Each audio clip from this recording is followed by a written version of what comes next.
Hello. नमस्कार कुमुद जी। नमस्कार sir.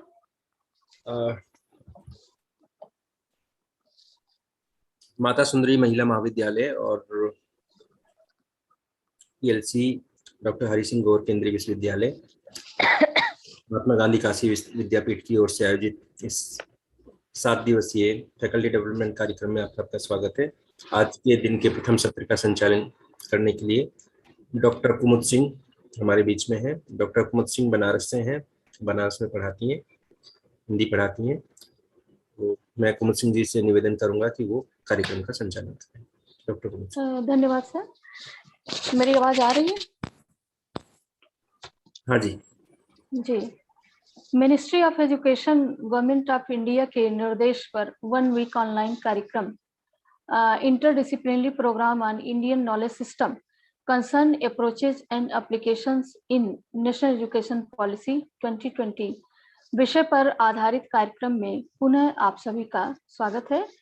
मैं वाराणसी में डॉक्टर कुमुद सिंह श्री अग्रसेन कन्या पीजी कॉलेज में समाजशास्त्र की एसोसिएट प्रोफेसर हूँ और मेरे ख्याल से ये पहला ऐसा कार्यक्रम है जो नेशनल एजुकेशन पॉलिसी 2020 के कंसर्न अप्रोचेज एवं एप्लीकेशंस पर तथा इंडियन नॉलेज सिस्टम पर आधारित है।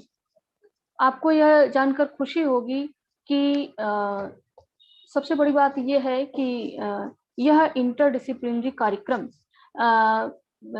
देखा जाए तो महात्मा गांधी काशी विद्यापीठ Varanasi Uttar Pradesh, Mata Sundari college for women university of Delhi एवं डॉक्टर हरि सिंह गौर केंद्रीय विश्वविद्यालय सागर मध्य प्रदेश के संयुक्त तत्वावधान में आयोजित किया जा रहा है। यह एक ऐसा कार्यक्रम है हमारे ख्याल से ऑनलाइन कार्यक्रम जो कि नेशनल एजुकेशन पॉलिसी 2020 के प्रयोग, उपयोग और अनुपालन पर बेहतरीन ढंग से प्रकाश डालेगा। वह सभी सम्मानित प्रतिभागीगण इससे लाभान्वित होंगे। मैं आयोजक मंडल के सभी सम्मानित सदस्यों का स्वागत करती हूं। आपने एक बेहद स्तरीय और वर्चुअल प्लेटफॉर्म के माध्यम से हम सभी प्रतिभागियों को जोड़ने का काम किया है। इसके लिए आपको बहुत बहुत धन्यवाद। ज्यादा समय न लेते हुए मैं आज प्रथम सत्र के प्रखर वक्ता महोदय को व्याख्यान हेतु आमंत्रित करती हूँ। सर, आप डॉक्टर दयाल सिंह पंवार, व्याकरण विभाग, श्री लाल बहादुर शास्त्री केंद्रीय विश्वविद्यालय दिल्ली में एसोसिएट प्रोफेसर हैं। आप सक्षम के राष्ट्रीय अध्यक्ष हैं तथा executive council government of India के सम्मानित सदस्य हैं। सर, आप एकेडमिक काउंसिल श्री लाल बहादुर शास्त्री राष्ट्रीय संस्कृत विश्वविद्यालय के भी सम्मानित सदस्य हैं। इसके अलावा आप विभिन्न संस्थाओं में विभिन्न उत्तरदायित्व और पदों को सुशोभित कर चुके हैं। आप सभी को जानकर यह गर्व होगा और काफी खुशी होगी कि doctor Panwar sir national blind youth association के अध्यक्ष भी हैं। आप हिंदी संस्कृत भाषा के प्रसिद्ध कवि हैं एवं दोनों भाषाओं पर आपका समान रूप से अधिकार है। आप विभिन्न क्रियाकलापों में और विभिन्न कार्यक्रमों में सैकड़ों पुरस्कारों से सम्मानित किए जा चुके हैं। आपके निर्देशन में 5 शोध प्रबंध जमा हो चुके हैं तथा 5 शोध छात्र शोधरत हैं। तो ऐसे विद्वान एक वक्ता को अपने बीच में पाकर हम सभी बेहद खुश हैं, बहुत प्रसन्न हैं और हम सभी को बेहद खुशी है कि आपके बहुमूल्य विचारों को हम लोग सुनेंगे और उससे लाभान्वित होंगे। सर, आप आमंत्रित हैं। आपका बहुत बहुत स्वागत है। डॉक्टर पंवार सर, नमस्कार सर। नमस्कार। वाक्यकारं वररुचिं भाष्यकारं पतंजलिं पाणिनिं सूत्रकारं च प्रणतोस्मि मुनित्रयम्। इस सम्माननीय 7 दिवसीय पाठ्यक्रम के माननीय आयोजक मंडल के सदस्यगण, आदरणीय प्रतिभागी अध्यापक मित्रों, ये मेरे लिए अत्यंत आनंद और प्रसन्नता का विषय है कि मैं आप लोगों के सामने इस पद्धति के माध्यम से भी यानी आभासीय पद्धति के माध्यम से उपस्थित होने का मुझे सौभाग्य प्राप्त हुआ है। इसके लिए मैं लोकेश जी के प्रति भी कृतज्ञता ज्ञापित करता हूं।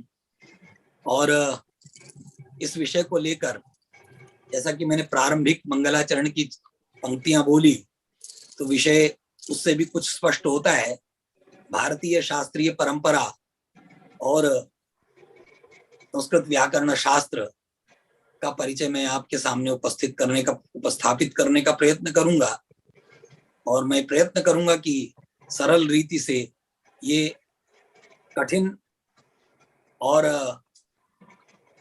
बहुत समय तक जिस विषय को प्रस्तुत करना संभव है, ऐसा कहा जा सकता है कि इस कालखंड, इस अवधि में इस विस्तृत विषय को प्रस्तुत करना यद्यपि सामर्थ्य से बाहर होता है, तो भी ये मैं आपके सामने प्रस्तुत करने का प्रयत्न करूंगा।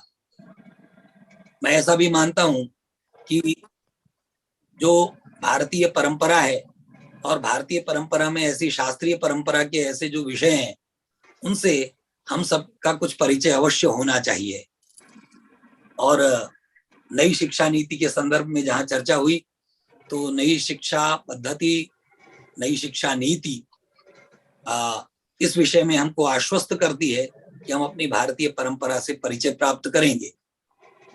शास्त्रीय परंपरा के विषय में ये कहा जा सकता है कि भारतीय शास्त्रीय परंपरा अत्यंत ही समृद्ध है और शास्त्र के विषय में बहुत सारे लक्षण बताते हैं। और एक प्रयोजनोपनिबद्ध मशेषार्थ प्रतिपादकम शास्त्रम, यानी एक प्रयोजन को लेकर उपनिबद्ध संपूर्ण उसके जो विषय उपविषय हैं उनका प्रतिपादन जिसमें किया जाए वो शास्त्र है। ऐसी विधि निषेधात्मकम शास्त्रम, जहाँ विधि और निषेधों का प्रतिपादन किया जाए वो शास्त्र है। प्राय जब हम शास्त्र की चर्चा करते हैं तो सामान्य जन के मन में केवल धर्मशास्त्र का विषय उपस्थित होता है, किंतु हमारे यहाँ शास्त्र बहुत व्यापक संदर्भों में है और समस्त विद्याओं को ही शास्त्र कहा जाता है। शास्त्र की अनेकानेक विशेषताओं में हमारी शास्त्रीय परंपरा की एक महत्वपूर्ण विशेषता यह है कि देवताओं और ऋषियों से इसका प्रवाह प्रारंभ होता है। और ये भी कहा जा सकता है कि ये जो मूलतः जो विद्याओं की परंपरा है, उसको भारतीय परंपरा में अनादि ही माना जाता है। और उसके प्रवक्ता बहुत हो सकते हैं, किंतु ये परंपरा अनादि है। और अनादि होने के कारण ही जो रिसर्च शब्द हमारे यहाँ प्रयुक्त होता है अंग्रेजी में, रिसर्च शब्द का जो संदर्भ है, मुझे लगता है बहुत सार्थक है। इसी दृष्टि से कि हम किसी विषय का जो अनुसंधान करते हैं, वो खोज करते हैं, उस विषय को मूलतः प्रतिपादित या उत्पादित नहीं करते हैं। तो ये रिसर्च शब्द की सार्थकता और भारतीय संदर्भों में विद्याओं की अनादि परंपरा को हम इस रूप में देख सकते हैं। भारत में विद्याओं का ऐसा वैशिष्ट्य है कि बहुत सारी विद्याओं की चर्चा होती है। इस विषय में अनेकानेक लौकिक और वैदिक विद्याओं की चर्चा होती है, जिसमें धर्मशास्त्र है, विज्ञान के विविध विषय हैं, भूगोल शास्त्र, खगोल शास्त्र, ज्योतिष और अनेकानेक विद्याएं हैं। दंड नीति, जिसे राजनीति के रूप में आज कहते हैं, उसको पहले दंड नीति नाम से जाना जाता था। वार्ता को कृषि, इसी प्रकार से वार्ता में कृषि आदि कई विषय आते थे। और एक वेदांग की भी भारत में एक परंपरा है। अपने विषय पर आने से पूर्व, क्योंकि शास्त्रीय परंपरा की चर्चा है, तो इसका उल्लेख करना आवश्यक है कि वेदांग, वेद पुरुष के 6 अंगों की कल्पना की गई है। माने वेद को एक पुरुष के रूप में सजीव, क्योंकि वेद का हमारे यहाँ बड़ा महत्व रहा है प्राचीन काल से ही, और उस दृष्टि से विभिन्न शास्त्रों को वेद पुरुष के विभिन्न अंगों के रूप में प्रतिपादित किया गया है। जैसे छंद को वेद का चरण कहा गया है, कल्प यानी सूत्र आदि, जो धर्म सूत्र, गृह्य सूत्र आदि हैं, उनको वेद पुरुष का हाथ माना गया है। इसी प्रकार से ज्योतिष शास्त्र को चक्षु यानी नेत्र, निरुक्त एक शास्त्र है जो वेद के शब्दों का प्रतिपादन करता है, उसको निरुक्त कहा गया है। शिक्षा नाम के एक विशेष प्रकार का ग्रंथ है जो एजुकेशन से भिन्न है, उच्चारण आदि के विषय में जिसमें चर्चा होती है, उसको वेद पुरुष का घ्राण यानी नासिका और इसी प्रकार से व्याकरण को इसमें बहुत उच्च स्थान प्राप्त है, उसको वेद पुरुष का मुख कहा गया है। इस तरह से शास्त्र की अनेकानेक विशेषताएं भी होती हैं। उसमें 4 अनुबंधों की भी चर्चा होती है, जिसमें उसका अधिकारी कौन होगा उस शास्त्र का अध्ययन करने का, जिसने अमुक शास्त्र पहले पढ़ रखा हो वही इसका अधिकारी हो सकता है या कोई अन्य, इस विषय में चर्चा होती है। विषय दूसरा अनुबंध है कि इसका मुख्य विषय, प्रतिपाद्य विषय क्या है, इसमें इसका प्रयोजन क्या है, ये एक महत्वपूर्ण विषय है, क्योंकि प्रयोजन के बिना किसी भी कार्य में प्रवृत्ति नहीं होती है। और ऐसा कहा जाता है, चौथा कहा जा सकता है कि अधिकारी विषय संबंध, ये भी एक महत्वपूर्ण अनुबंध है। संबंध यानी बोध्य बोधक भाव संबंध, इसमें चर्चा होती है। इस प्रकार से मंगलाचरण आदि कई विषय शास्त्र के अंतर्गत बहुत सारे विषय आते हैं। तो उन विषयों को यानी भारतीय शास्त्रीय परंपरा की ऐसी भव्य जो रीति है उसको समझने के बाद अब हम अगर व्याकरण शास्त्र की सुदीर्घ परंपरा की चर्चा करें तो व्याकरण शास्त्र की परंपरा भी अपने आप में बहुत भव्य है।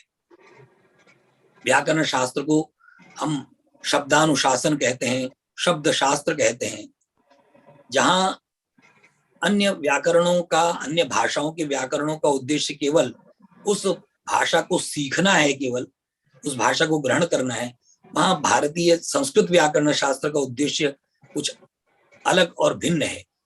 भाषा पर पकड़ बनाना तो है ही, इसके अतिरिक्त विभिन्न विषयों की जानकारी के लिए व्याकरण को ऐसा कहा जा सकता है कि जैसे ताला है, चाबी है अन्य विषयों की। तो व्याकरण शास्त्र की एक लंबी परंपरा रही है और व्याकरण शास्त्र के प्रयोजनों को भी अनेक प्रकार के प्रयोजन व्याकरण शास्त्र के बताए गए हैं। तो व्याकरण परंपरा की अगर चर्चा करें तो उस संबंध में कहा जाता है कि ब्रह्मा बृहस्पति प्रोवाच बृहस्पतिरिंद्राय इंद्रो भरद्वाजाय भरद्वाज ऋषिभ्य ऋषियो ब्राह्मणेभ्य, कहने का मतलब है कि एक लंबी परंपरा, इसी को हम संप्रदाय नाम से समझते हैं। संप्रदीयते, जिसको प्रदान किया जाए, ये बाद में कम्युनिटी आदि के रूप में विकसित हुआ संप्रदाय शब्द। अब कम्युनल ऐसा अर्थ में सांप्रदायिक ऐसा शब्द प्रयोग हो गया, परंतु तो संप्रदाय एक विशेष प्रकार की विद्या के रूप में बहुत प्रसिद्ध हमारे यहाँ शब्दकोश में रहा है। तो इसी प्रकार से ब्रह्मा ने बृहस्पति को, बृहस्पति ने इंद्र को, इंद्र ने भरद्वाज को, इस प्रकार से एक भरद्वाज ने ब्राह्मणों को, ऋषियों को, ऋषियों ने ब्राह्मणों को, ऐसा करके ये परंपरा, लंबी परंपरा चलती रही। हम जानते हैं कि पाणिनि का नाम प्रायः सभी जानते हैं। व्याकरण परंपरा में पाणिनि का नाम बहुत आदर से लिया जाता है, किंतु पाणिनि से पूर्व भी व्याकरण की एक बहुत सुदीर्घ परंपरा रही है। लगभग 85 या कई स्थानों पर 68 ऐसे वैयाकरणों का उल्लेख किया जाता है जो पाणिनि से पूर्व में रहे। और आचार्य पाणिनि की अगर चर्चा को मध्य बिंदु मानकर अगर चर्चा करें तो ये भी यहाँ पर उल्लेख करना आवश्यक है कि पाणिनि ने अपने से पूर्ववर्ती 10 वैयाकरणों का उल्लेख, वैयाकरण शब्द का जो हम प्रयोग करते हैं, तो जो व्याकरण को जानता है, जो व्याकरण का अध्ययन करता है, उसके लिए हम शब्द प्रयोग करते हैं वैयाकरण। तो ये आपके मन में टर्म बना रहे। तो जो वैयाकरण है वो 10 वैयाकरणों का पाणिनि ने उल्लेख किया है, यानी उनके ऋण को स्वीकार किया है। और इस प्रकार से अगर पाणिनि को हम मध्य बिंदु स्वीकार कर लें तो हम व्याकरण की 3 धाराओं को भी चर्चा कर सकते हैं। एक तो पाणिनि से पूर्व व्याकरण लेखन की एक भव्य परंपरा रही है, जिसका उल्लेख वेदों, उपनिषदों आदि में हमको प्राप्त होता है। स्वयं रामायण में भी प्राप्त होता है, जहां हनुमान जी की प्रशंसा राम जी ने की है कि बहुत शुद्ध ढंग से उन्होंने अपने विषय को रखा है, व्याकरण निष्ठ भाषा में अपने बात को श्री हनुमान ने प्रकट किया है, ऐसा उल्लेख वहां पर आता है। इसके बाद स्वयं पाणिनि व्याकरण की परंपरा है, और तीसरी परंपरा है पाणिनि के उत्तर काल की परंपरा, यानी जो जैन अनेक संप्रदायों में भी विभक्त है। जैसे जैन आचार्यों ने बहुत सारे व्याकरण लिखे, जैसे सिद्धहिम शब्दानुशासन हेमचंद्राचार्य ने, इसी प्रकार से अन्य बौद्ध वैयाकरण भी हुए, भोज व्याकरण भी हुआ। ऐसे अनेक परंपराएं, बहुत सुदीर्घ परंपराएं व्याकरण की उप परंपराएं ऐसा कह सकते हैं, चलती रही। किंतु ऐसा कहा जाता है कि जब पाणिनि व्याकरण का उदय हुआ तो सभी पूर्व व्याकरण ध्वस्त हो गए। कहने का मतलब यह है कि पाणिनि व्याकरण इतना प्रभावशाली और इतना चमत्कारपूर्ण था कि आज भी उसके सामने कोई व्याकरण अभी अध्ययन अध्यापन में नहीं चल पाता है, क्योंकि बहुत स्पष्ट और उसके विषय को बहुत जितना भी वैज्ञानिक पद्धति से रखने का प्रयत्न किया गया है। इसलिए हम अब पाणिनि व्याकरण की परंपरा से आपका परिचय हो, इस विषय में प्रयत्न करते हैं कि पाणिनि व्याकरण को हम त्रिमुनि व्याकरण के नाम से जानते हैं। त्रिमुनि यानी पाणिनि, कात्यायन और पतंजलि। अगर आचार्य पाणिनि की चर्चा करें तो आचार्य पाणिनि या तीनों विद्वानों के विषय में, जन्म आदि के विषय में बहुत कुछ इतिहास में प्राप्त नहीं होता है।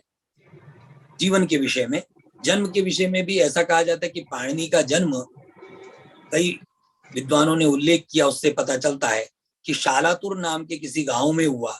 ये शालातुर नाम का गांव अब पाकिस्तान और अफगानिस्तान की सीमा पर कहीं है।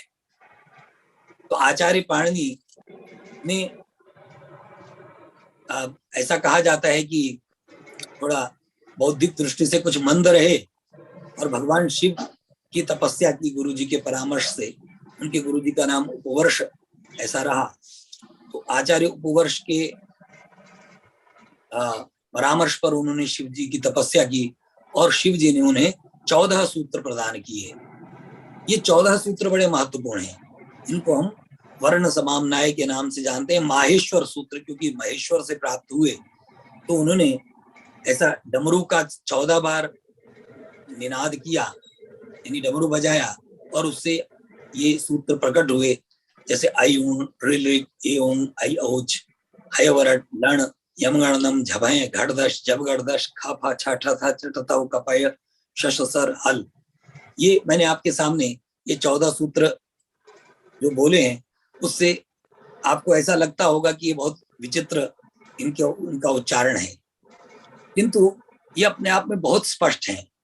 और इन्हीं के आधार पर अब उनको एब्रीविएशन भी नहीं कहा जा सकता, प्रत्याहार की एक पद्धति हुई और उस पर सारा व्याकरण उपनिबद्ध हुआ। मैं हल्के से आपको इसकी चर्चा आपके सामने करना चाहता हूं। मान लीजिए पहला सूत्र है अ ई उ न, ऐसी जो न, दूसरा सूत्र है री री क। तो ये न क आदि जो व्यंजन है, ये सभी स्वरों पर या व्यंजनों पर अंत में लगे हैं। प्रत्येक सूत्र में इस प्रकार का कुछ न कुछ अनुबंध लगा है, इसको हम अनुबंध बोलते हैं। उसका लाभ ये होता है कि उसके आधार पर जो हम एब्रीविएशन आप कह सकते हैं अपनी भाषा में, आधुनिक भाषा में, और हम प्रत्याहार बोलते हैं, वो तैयार होते हैं। उदाहरण के लिए अगर मैंने अयुण कहा तो इस अ और अंत में ण का उच्चारण के इस अण को लें तो इस अण का मतलब अ ई उ ये 3 वर्ण हो जाएंगे। यदि रील री क ऋ, ये जो दूसरा सूत्र है आई उण के बाद रील री, तो यहाँ तक हिंदी वर्णमाला को जानने वाले आप सब जानते होंगे। री वर्ण तो संस्कृत में है, वो हिंदी में नहीं है। तो अगर मैं अ ई उण के अ से प्रारंभ करके रील री के क तक, रील री तक बोलना चाहूं तो मुझे अक बोलूंगा, तो अक बोलने से पूरे अ ई उ रील री का हमको बोध हो जाए। अब मैं आपको एक विषय आपके सामने रखता हूं कि सारे स्वरों को अगर हम एक साथ बोलना हो तो आई ऊं ऋ एवं आई औच, ये 4 सूत्र स्वर से संबंधित है। यहाँ पर रोचकता की दृष्टि से और आपकी जानकारी के लिए मैं इस विषय को उपस्थापित कर रहा हूं, आपके सामने रख रहा हूं। अगर कोई संस्कृत के विद्वान होंगे तो जानते होंगे, परंतु ये बहुत रोचक विषय है और सारे स्वरों को अगर मुझे एक ही शब्द में कहना हो तो मैं अच कह सकता हूं। आई उनके अ से लेकर अंतिम स्वर आई औच, आई औ है, वहां पर च अनुबंध है, तो अच ऐसा प्रयोग हम करते हैं। तो अच यानी अजंत आपने पढ़ा होगा, नहीं, स्वर में अंत होने वाले जो शब्द हैं वो अजंत ऐसा कहलाते हैं। अब जो महत्वपूर्ण बात जो आप जानते हैं, एक शब्द का आप बहुत प्रयोग करते हैं, हलंत, हिंदी वाले या अन्य भाषाओं वाले हल का प्रयोग करते हैं, हल की अपेक्षा हलंत का ज्यादा प्रयोग है। ये कैसे हुआ? तो हमारे जो व्यंजन है वो हय वरट यानी ह से प्रारंभ होते हैं और अंतिम सूत्र है हल, यानी हय वरट के ह से लेकर अंतिम हल के ल तक हल बनता है। इसका मतलब सारे व्यंजनों की हल संज्ञा हो गई। तो सारे व्यंजनों को एक ही शब्द में हमको कहना हो तो हम कहेंगे हल। अब आपको अलग से उनको गिनने की आवश्यकता नहीं है। तो इसी पद्धति का प्रयोग करते हुए इसमें से 40 या 42 प्रत्याहारों का प्रयोग करते हुए पूरा पाणिनि व्याकरण विकसित हुआ है। कहीं पर इक, कहीं पर अंग, इंग, कहीं पर ऐच, इस प्रकार का प्रयोग करते हुए अब पूरे विस्तार से कहने की आवश्यकता नहीं है। व्याकरण में उस प्रकार की शब्दावली यानी टेक्निकल जो टर्म है उसका भी बहुत प्रयोग किया गया है। तो पाणिनि और अष्टाध्यायी की चर्चा करते समय जो मैंने आपके सामने ये वर्ण समाम्नाय या प्रत्याहार सूत्र की चर्चा की है, उसके बाद ये महत्वपूर्ण है कि पाणिनि व्याकरण को का जो मूल ग्रंथ है जिसको पाणिनि ने लिखा वो अष्टाध्यायी है। अष्टाध्यायी नाम से स्पष्ट है कि इसमें 8 अध्याय हैं। 8 अध्यायों का समूह होने से ही अष्टाध्यायी है। जैसे 5 वटों का समूह पंचवटी होता है, त्रिलोक का समूह त्रिलोकी होता है। हिंदी और जो व्याकरण के विशेषज्ञ होंगे, अन्य भाषाओं के अगर होंगे तो जानते होंगे आप में से कि ये जो समास है ये द्विगु समास कहलाता है। तो इस प्रकार के द्विगु समास जो है वो स्त्रीलिंग में प्रयोग किए जाते हैं, इसलिए अष्टाध्यायी ऐसा प्रयोग हम करते हैं। तो अष्टाध्यायी में 8 अध्यायों में प्रत्येक अध्याय में 4 पाद है, यानी 4 पादों में विभक्त है। ये जो 4 पाद हैं प्रत्येक अध्याय के, प्रथम, द्वितीय, तृतीय, चतुर्थ, इससे ही हिंदी में एक शब्द बना है जिसका आपको स्मरण, जिसकी ओर आपका ध्यान आकृष्ट करना चाहता हूं। वहां हिंदी में, संस्कृत में सवा के लिए सपाद शब्द का प्रयोग करते हैं, यानी एक पूरा हिस्सा, और सपाद माने उसको एक चौथाई हिस्से को पाद, यानी इसको पैर के नाम से हिंदी में हम प्रयोग करते हैं। तो सपाद जो है उसी से सवा ऐसा शब्द बाद में हिंदी में आया। तो ऐसे 4 जो पाद हैं प्रत्येक अध्याय में, यानी कुल मिलाकर 32 पाद हुए और सूत्र लगभग 4000 ऐसा कह सकते हैं। 4000 सूत्रों में पूरा पाणिनि व्याकरण है और इस 4000 सूत्रों में ही सारे संस्कृत समुद्र को बांधा गया है। तो ये अद्भुत व्याकरण है। पश्चिमी विद्वानों ने भी, जैसे W हंटर आदि ने भी इस व्याकरण की ऐसी बहुत प्रशंसा की है कि मानव मस्तिष्क का एक बहुत बड़ा चमत्कार है। अभी हम लोग मानव बुद्धि का ऐसा विकसित स्वरूप हमको इस व्याकरण में देखने का अवसर मिलता है। अष्टाध्यायी का जो आधार है वो 14 सूत्र है, परंतु अष्टाध्यायी में 6 प्रकार के सूत्रों की चर्चा हुई है, जिसमें सबका बहुत विस्तार से उल्लेख करने की आवश्यकता इस समय नहीं है, परंतु संज्ञा सूत्र बड़े महत्वपूर्ण हैं। ये संज्ञाएं कुछ तो बहुत प्रचलित हैं, जैसे गुण, वृद्धि आदि संज्ञाएं, इनका हम संधि के रूप में प्रयोग करते हैं हिंदी भाषा में भी, अन्य भाषाओं में भी। परंतु ये गुण वृद्धि के अतिरिक्त कुछ ऐसी कृत्रिम संज्ञाओं का भी प्रयोग किया, छोटी छोटी संज्ञाएं, जैसे टी संज्ञा है, घी संज्ञा है। अब टी संज्ञा है किसी स्वर से प्रारंभ होने वाला शब्द का अंतिम हिस्सा। जैसे राजन शब्द है तो राजन में अनु शब्द जो है वो टी कहलाएगा। किसी का नाम अगर रमा है तो रमा में केवल आ ही टी कहलाएगा। ये टी आदि संज्ञाओं के माध्यम से हमको आगे व्याकरण की प्रक्रियाओं में सुविधा होती है। हमको ये नहीं कहना पड़ेगा कि किसी के अंतिम भाग को के स्थान पर कुछ कर देंगे या कुछ, ऐसा नहीं। बस उसके नाम तय कर दिए गए, वो संज्ञा तय कर दी गई, उसी के आधार पर आगे व्याकरण की प्रक्रिया को पूर्ण करने में सुविधा होती है। और इसको व्याकरण, ये जो सूत्र है, सूत्र पद्धति को संक्षिप्त करने के लिए अन्य भी बहुत प्रयत्न किए गए हैं। इसकी योजना अत्यंत अद्भुत है। अगर एक सूत्र से कहीं पर काम हो गया और उस सूत्र के बाद हमको कुछ और काम नहीं करना है, तो इसके लिए उन सूत्रों का ऐसा क्रम तय किया गया है कि बाद का सूत्र अगर कहीं पर लागू हो गया तो पहले सूत्र का प्रयोग वहां पर नहीं होगा। उदाहरण के लिए अगर मैं कहूं कि राम एव, अब राम एव, रामः एव था मूल में, अब विसर्ग चला गया, राम एव हो गया, तो कोई अगर व्याकरण को नहीं जानते होंगे तो और ए में भी संधि कर देंगे, परंतु वो जो संधि है वो ऐसे स्थान पर रखी है जिसमें संधि का नियम ऐसे स्थान पर रखा गया जिसके लिए तय किया गया कि वो सूत्र अब बाद के सूत्रों के बाद लागू नहीं हो सकते। ऐसी अद्भुत योजना इस ग्रंथ में की गई है। अष्टाध्यायी की अनेकानेक विशेषताएं हैं, परंतु उन सब पर बहुत विस्तार से चर्चा न करते हुए उसकी दूसरी कड़ी पर मैं आपका ध्यान आकृष्ट करता हूं। अष्टाध्यायी के बाद जो व्याकरण में पाणिनि के बाद अगला स्थान है वो वार्तिककार वररुचि कात्यायन का है। ये वररुचि कात्यायन व्याकरण के आचार्य हुए और इन्होंने पाणिनि व्याकरण पर ही वार्तिक लिखे।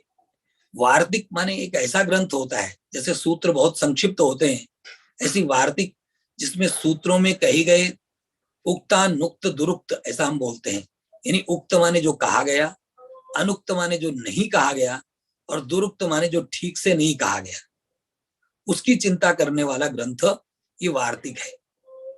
अब जो वररुचि कात्यायन है, इनका स्थिति काल ईसा पूर्व 3री शताब्दी तक ले जाते हैं। तो अगर कई कथाएं उस विषय में प्राप्त होती हैं। कई आचार्यों का कहना है कि पाणिनि और कात्यायन दोनों एक ही आचार्य के शिष्य थे और दोनों में परस्पर प्रतिद्वंद्विता थी। तो जब अद्भुत ग्रंथ पाणिनि ने लिखा तो उसमें दोष ढूंढने के लिए आचार्य कात्यायन ने वार्तिक रचे, और वो दोष की दृष्टि से भले ही लिखे गए परंतु बाद में वो उसके पूरक हो गए और बहुत आवश्यक अंग हो गया। इस विषय में कुछ आचार्य ऐसा भी कहते हैं कि वो साक्षात पाणिनि के शिष्य भी थे। तो जो भी हो, वार्तिक की उस परंपरा के बाद इस ऋषि परंपरा में अगला स्थान, जो महत्वपूर्ण स्थान है, वो आचार्य पतंजलि का है। पतंजलि ने महाभाष्य की रचना की, और ये महाभाष्य, जैसा कि हम जानते हैं, दो बातें यहां पर मैं उल्लेख करना चाहता हूं इसी संदर्भ में, कि अन्य सभी ग्रंथों के भाष्यकार भाष्य होते हैं। जैसे शांकर भाष्य आपने सुना होगा, न्याय दर्शन का भाष्य है, किंतु व्याकरण के जो भाष्य है उसको महाभाष्य कहा जाता है। उसके कई कारण हो सकते हैं। कारण ये भी हो सकता है कि सभी के लिए वो आदरणीय है, किसी भी दर्शन का हो उसको बिना व्याकरण के गति नहीं है, इसलिए उसको महाभाष्य, बहुत विशाल होने से भी महाभाष्य है।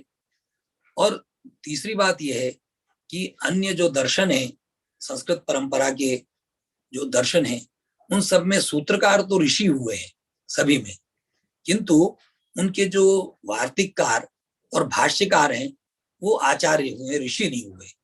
किंतु व्याकरण की ये तीनों ऋषि हैं, इसलिए इसको त्रिमुनि व्याकरण कहते हैं। तो भगवान भाष्यकार यानी पतंजलि ने बड़े रोचक ढंग से ये महाभाष्य की रचना की है। और कई बार ऐसा कहा जाता है कि महाभाष्य लुप्त हो गया, और ऐसा भी कहा जाता है कि व्याकरण में जब पाणिनि व्याकरण बहुत कठिन हो गया तो साधकों ने बहुत प्रयत्न किया कि ये सरल हो, इसके लिए प्रार्थनाएं भी की, तपस्याएं भी की। इसी कारण से भगवान भाष्यकार, जिनको हम कहते हैं पतंजलि, भगवान के नाम से संबोधित करते हैं, तो ऐसे भाष्यकार के लिए ऐसा भी कहा जाता है कि वो शेषावतार के रूप में उनकी चर्चा की जाती है। ये शेषनाग के अवतार के रूप में उनकी चर्चा होती है। तो जब शेष, ऐसा कहते हैं कि उनके पिता अर्घ्य दे रहे थे, तो शेष ने उस समय उनको दर्शन दिए।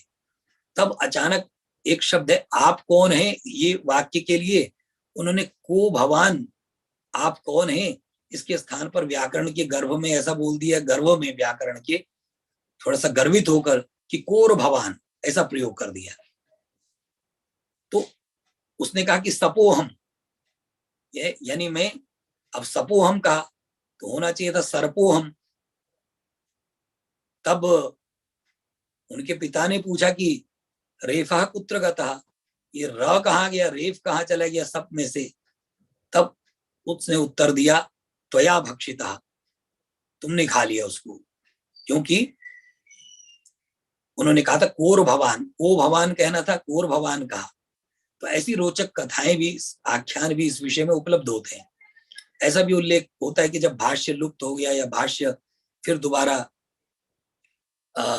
जब उसका प्रवचन हुआ, किसी ने वृक्ष से उसका प्रवचन किया, तो वो जो विद्या, जो उसको, जो उन्होंने पत्तों में लिखकर भाष्य को ऐसा भूमि पर फेंकते रहे और कोई ऐसे उनके शिष्य थे उनको इकट्ठा करते रहे। अब वो कथा अनेक प्रकार से है, तो उसमें ऐसा कहा जाता है कि कोई बकरी आई और कुछ पत्ते वो उसको चर गई। तो ऐसे कई स्थानों पर ऐसा बताया जाता है कि भाष्य में अजा भक्षितम एतत्, यानी अजा के द्वारा भक्षित है ये अंश, खाया गया है। अजा माने बकरी, बकरी खा गई ऐसा तात्पर्य है। परंतु हम ऐसा मानते हैं कि जो भी भाष्य का स्वरूप जितना भी उपलब्ध है उसी को लेकर वो अपने आप में पूर्ण है, ऐसा मानकर व्याकरण परंपरा में हम लोग काम करते हैं। जो भी हो, तो पतंजलि का महाभाष्य व्याकरण परंपरा में सर्वोच्च स्थान है और वो जो विषय रखते हैं, हम ऐसा मानते हैं कि इससे पूर्व के आचार्यों का तात्पर्य उसी में है। इसलिए यथोत्तरम मुनीनाम प्रामाण्यम एक पंक्ति चलती है कि मुनियों में जो उत्तर उत्तर मुनि है वो अधिक प्रामाणिक है, यानी सर्वाधिक प्रामाणिक आचार्य भाष्यकार पतंजलि है। तो इसका तात्पर्य ये नहीं कि सूत्रकार उनसे कम प्रामाणिक है, तात्पर्य केवल इतना है कि सूत्रकार के विषय को उन्होंने अधिक प्रामाणिक ढंग से उपस्थित किया जिससे हम उसको समझ सकते हैं। तो इस दृष्टि से ये जो व्याकरण है उसको महाभाष्यकार ने हमारे सामने रखा और उसके बाद उस पर अनेक टीकाएं, अनेक टीकाएं और ग्रंथ रचे गए और बाद में व्याकरण की परंपरा लंबी चलती रही। अगर कोई ये कहे कि व्याकरण का कार्य 3 आचार्यों में ही पूरा हो गया तो ये विषय तो इस तरह से समझ में आता है, परंतु फिर भी व्याकरण के लेखन की परंपरा निरंतर चलती रही। ये इस बात को सिद्ध कर दी है कि विद्या कहीं पर भी समाप्त नहीं होती, पूर्ण नहीं होती, उसकी शाखाएं और प्रशाखाएं निरंतर निकलती रहती है। तो इस प्रकार से ये व्याकरण पंचांग व्याकरण कहलाता है। इसके 5 अंग हैं, जिसमें एक तो धातु पाठ है। अब धातु पाठ की एक विशेष शैली है कि धातु को 10 गणों में, धातु माने क्रिया का मूल रूप, यानी अगर आप प्रयोग करते हैं हिंदी में चल, चलना, तो चलना का मूल जो धातु है वो चल है। खेलना की मूल धातु खेल है, क्रीड है। इस प्रकार की धातुएं हैं। तो इन धातुओं को 10 विभागों में प्रस्तुत किया गया है। तो वो इस प्रकार से उनको अलग रखा गया है एक दूसरे से कि एक प्रक्रिया एक पर होनी हो तो उसको एक ही के नाम से, जैसे भ्वादि गण है तो भू उस धातु, उस गण की पहली धातु है, तो भ्वादि से अमुक प्रत्यय होता है तो सभी से वो प्रत्यय हो जाएगा। इसी प्रकार से गण पाठ भी इसमें किया गया, यानी सूत्रों को संक्षिप्त रूप में प्रस्तुत करने के लिए ये गण पाठ किया गया। गण पाठ माने कुछ शब्दों को एक ही गण में यानी समूह में रखा गया। ऐसे अनेकानेक गण हैं। और जैसे अगर ये कहा जाए, जैसे एक गण में पहला शब्द गर्ग है, तो गर्ग से अपत्य यानी संतान के अर्थ में यह प्रत्यय आएगा, ऐसा समझ लीजिए, तो गार्ग्य रूप बना। इसी प्रकार से गर्गादि गण में जितने भी शब्द होंगे उन सब से यही प्रत्यय आएगा, गर्ग से गार्ग्य, वत्स से वात्स्य। इस प्रकार से सूत्र को संक्षिप्त करने की एक अत्यंत महत्वपूर्ण पद्धति रही। तीसरा एक उणादि पाठ, उणादि पाठ माने जो हमारे यहाँ दो पद्धतियां रही, दो मान्यताएं रही। एक प्रकार के विद्वानों की ऐसी मान्यता रही कि सभी शब्द धातुओं से निकलते हैं, और असली पक्का वैयाकरण उसी को माना जाता है जो प्रत्येक शब्द को धातु से उत्पन्न करके दिखा दे। तो उसके लिए उणादि पाठ का प्रावधान किया गया कि जो सूत्र सामान्य सूत्रों से धातुओं से नहीं निकल सकते, उनके लिए अलग से एक उणादि पाठ की व्यवस्था की गई कि अन्य शब्दों की व्युत्पत्ति कैसे होगी, उसकी कल्पना किस प्रकार से की जा सकती है। एक चौथा लिंगानुशासन है, जिसमें शब्दों के लिंगों का निर्धारण किया जाता है। इस प्रकार से इन पाठों को मिलाकर सूत्र पाठ सहित ये 5 अंग बनते हैं। इसके अतिरिक्त परिभाषा पाठ भी है। अनेक प्रकार के व्याकरण को पूर्ण बनाने के, पाणिनि व्याकरण को पूर्णता प्रदान करने के लिए इस प्रकार के अनेक प्रयत्न विद्वानों के द्वारा किए गए। और वास्तव में एक रोचक, ऐसा कहें कि रोचक विषय ये भी है कि ये पाणिनि व्याकरण अपने आप में दर्शन भी है। तो व्याकरण को दर्शन कोटि तक पहुंचाने में भर्तृहरि का एक विशेष स्थान है। इससे पूर्व ये जान लेना हमारे लिए आवश्यक है कि व्याकरण के हम 3 अंग मुख्य रूप से मानते हैं। ऐसा कहें कि पहला पक्ष है वो प्रक्रिया वाला भाग है, जिसकी चर्चा मैं अभी आपसे चर्चा कर ही रहा हूं कि शब्दों को कैसे धातुओं से निकालना है, कैसे उनके रूप तैयार करने हैं, उसको हम बोलते हैं वो प्रक्रिया पक्ष है। और दूसरा जो पक्ष है वो दर्शन पक्ष है। एक अन्य पक्ष है जिसको परिष्कार पक्ष बोलते हैं, जिसमें सूत्रों से जो अर्थ निकलता है उसको बिल्कुल उसी ढंग से, उसको अधिक परिपक्व ढंग से प्रस्तुत करने की एक पद्धति है। उसको न्याय की शैली में उसको प्रस्तुत करने का प्रयत्न होता है। न्याय हमारे यहाँ एक भारतीय दर्शन है, बड़ा महत्वपूर्ण है। उसकी अपनी एक भाषा भी है, अभी जटिल प्रतीत होती है परंतु है बहुत सरल। उसमें अवच्छेदकावच्छिन्न, घटत्वावच्छिन्न इस प्रकार का प्रयोग होता है। तो इस प्रकार की जो शैली है, उस शैली में सूत्रों के अर्थों का परिष्कार किया जाता है। और तीसरी जो हमारे लिए महत्वपूर्ण, जिसकी चर्चा मैं अभी आपसे कर रहा था, वो दर्शन पक्ष है। दर्शन पक्ष में भर्तृहरि बहुत महत्वपूर्ण वैयाकरण है, जिन्होंने शब्द ब्रह्म की चर्चा की है। ये जो दर्शन है ये अद्वैत वेदांत से भी बहुत साम्य रखता है। तो शब्द ब्रह्म से ही समस्त संसार का विवर्त हुआ, ऐसा सिद्ध उसमें किया गया है। और कई आधुनिक विद्वानों ने तो ये कहा है कि पाणिनि व्याकरण माने जब भर्तृहरि ने जो वाक्यपदीय नाम का ग्रंथ लिखा, वो केवल संस्कृत भाषा का व्याकरण नहीं है, बल्कि वो सभी भाषा के व्याकरण है। यह व्याकरण का भी व्याकरण है। यानी उसमें जो सिद्धांत दिए गए वो प्रायः सभी भाषाओं के लिए लागू होते हैं। यानी जैसे भाषा शब्द की व्युत्पत्ति के संदर्भ में शब्द की 4 अवस्थाएं, परा, पश्यंती, मध्यमा, और जो वाणी हम बोलते हैं वो वैखरी वाक है, वैखरी वाणी है। इस प्रकार के ये जो शब्दावली है, ये जो दर्शन की पद्धति है, उसमें एक स्फोट सिद्धांत भी बड़ा महत्वपूर्ण है। शब्द और शब्दों का अर्थ से क्या संबंध है, उस विषय में भी बड़ी चर्चा है। ये जो शब्द हैं, कौन से शब्द नित्य है? जो शब्द हम बोलते हैं वो तो प्रध्वंसी है, वो तो ध्वनि है, नष्ट हो जाती है। उच्चारण करते ही उच्चरित प्रध्वंसी ऐसा बोला गया, यानी उच्चारण करते ही उनका नाश हो जाता है। किंतु कुछ ऐसा है जो नित्य रहता है, क्योंकि वैयाकरण शब्द नित्यतावादी है, वो शब्द को नित्य मानता है। तो शब्द को नित्य मानता है तो जो शब्द हम बोल रहे हैं उनको भी नित्य रहना चाहिए। तो उन्होंने कहा ये शब्द जो ध्वनियां हैं वो नष्ट होती हैं, किंतु इनके बीच में एक स्फोट नाम का शब्द है जो नित्य है। उसी को शब्द ब्रह्म भी के नाम से भी कहा जाता है। अब इसको एक वानगी के रूप में अगर मैं आपसे कहूं, तो मान लीजिए मैं एक शब्द बोलता हूं कमल, तो क बोलते ही क ध्वनि नष्ट हो गई, फिर माँ का उच्चारण करते ही वो ध्वनि भी नष्ट हो गई, ल ऐसा बोलने पर वो भी नष्ट हो गई। तो जब बोलने के बाद ये ध्वनियां नष्ट हो रही हैं, तो कौन ऐसा तत्व है जिससे अर्थ का ज्ञान हमको हो रहा है, बुद्धि में कौन उपस्थित हो रहा है। तो उसमें स्फोट नाम के एक तत्व की कल्पना की गई। वो स्फोट पर अनेक विद्वानों ने बहुत विचार किया है, इसके खंडन मंडन पर भी बहुत शास्त्र हुआ है। तो व्याकरण दर्शन में स्फोट का बड़ा महत्वपूर्ण स्थान है।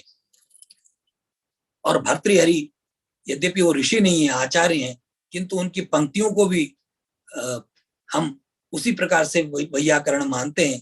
जैसे यद्यपि वाल्मीकि रामायण महत्वपूर्ण है, परंतु रामचरितमानस का जैसे लोक में बहुत विशेष स्थान है, वैसी भर्तृहरि की उन पंक्तियों का वैयाकरणों के बीच में बहुत बड़ा और महत्वपूर्ण स्थान है। अनादि निधनम ब्रह्म शब्द तत्वम यदक्षरम विवर्ततेर्थ भावेन प्रक्रिया जगतो यतः, यानी अनादि निधन ब्रह्म से, शब्द ब्रह्म से संसार की कैसे प्रक्रिया होती है, ये भर्तृहरि ने अपने दर्शन में प्रस्तुत करने का प्रयत्न किया है। तो इस प्रकार से व्याकरण के पाठन पठन की जो प्रक्रिया है वो एक लंबी और बहुत सुदीर्घ प्रक्रिया है। जैसा कि मैंने आपसे चर्चा की है, अनेक व्याकरण लिखे गए, उनके लेखन के बाद भी ऐसा प्रयत्न हुआ कि उनको उन प्रक्रियाओं को आधुनिक समाज के अनुसार लोगों ने व्याकरण रचे, किंतु कोई भी व्याकरण फिर भी पाणिनि व्याकरण के सामने टिक नहीं पाया। तो कुछ पाणिनि व्याकरण का ऐसा अद्भुत वैशिष्ट्य ही है। और इस संदर्भ में इसको हम शब्दानुसार, इसके अनेक नामों से हम जैसा कि चर्चा संभवतः कर चुके हैं कि शब्दानुशासन के नाम से हम इसको जानते हैं, शब्द का अनुशासन करने वाली विद्या। तो वास्तव में पाणिनि ने संस्कृत के यौवन काल में इस वाणी को जो अनुशासन दिया, उस अनुशासन के कारण आज भी ये युवती ही है। और ऐसी परिस्थितियां तो अनेक बार आई कि जबकि लोगों को ऐसा लगने लगा कि अब संस्कृत का ये अंतिम समय आ गया, चाहे मुगल काल हो, चाहे उससे पहले का कुछ समय रहा हो, परंतु संस्कृत व्याकरण निरंतर, संस्कृत की पद्धति निरंतर चलती रही, क्योंकि वो शास्त्रीय परंपरा को लेकर, बहुत एक शास्त्र नहीं अनेक शास्त्रों को लेकर ये परंपरा निरंतर आगे बढ़ती रही। इसलिए संभव नहीं है कि इस परंपरा का इस प्रकार से किसी तरह से ध्वंस हो। हाँ, उसके रक्षण के लिए हमको प्रयत्न निरंतर करने की आवश्यकता रहती है, किंतु इस दृष्टि से भी हम लोग शब्द नित्यतावादी हैं, तो हम इस दृष्टि से सभी विद्याओं को नित्य ही मानते हैं। और इस दृष्टि से यह जो संस्कृत व्याकरण है अपने आप में एक अद्भुत व्याकरण है, और उसके कई पक्षों पर और भी चर्चा की जा सकती है। प्रत्येक पक्ष अपने आप में ऐसा है,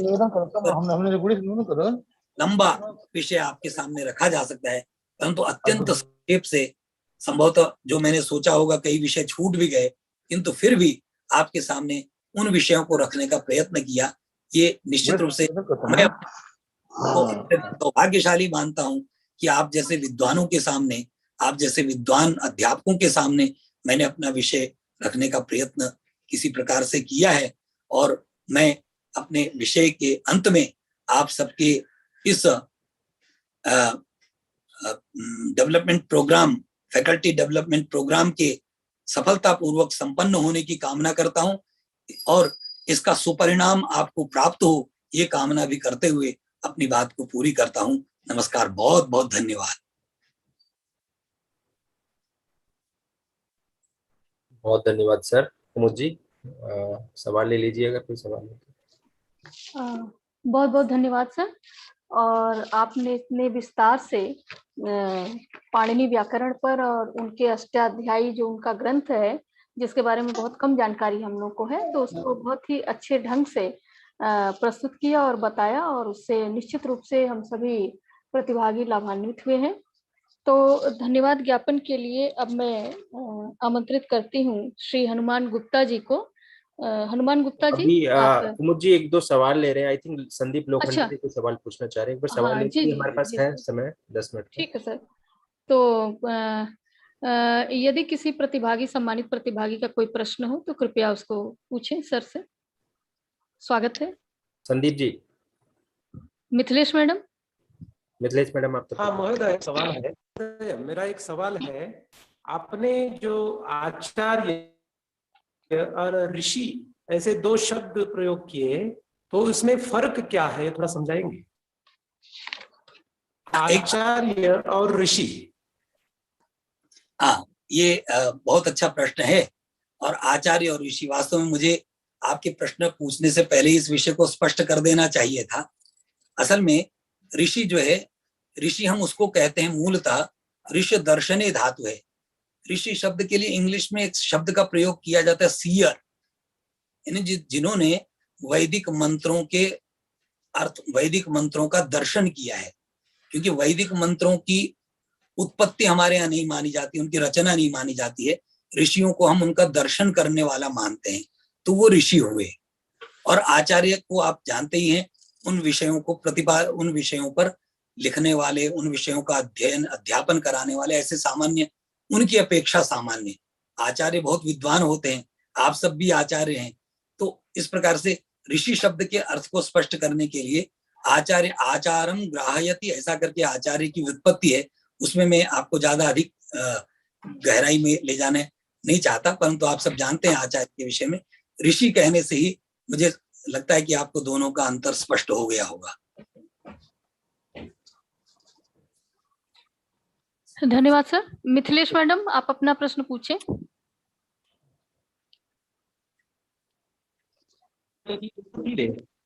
धन्यवाद कुसुम जी।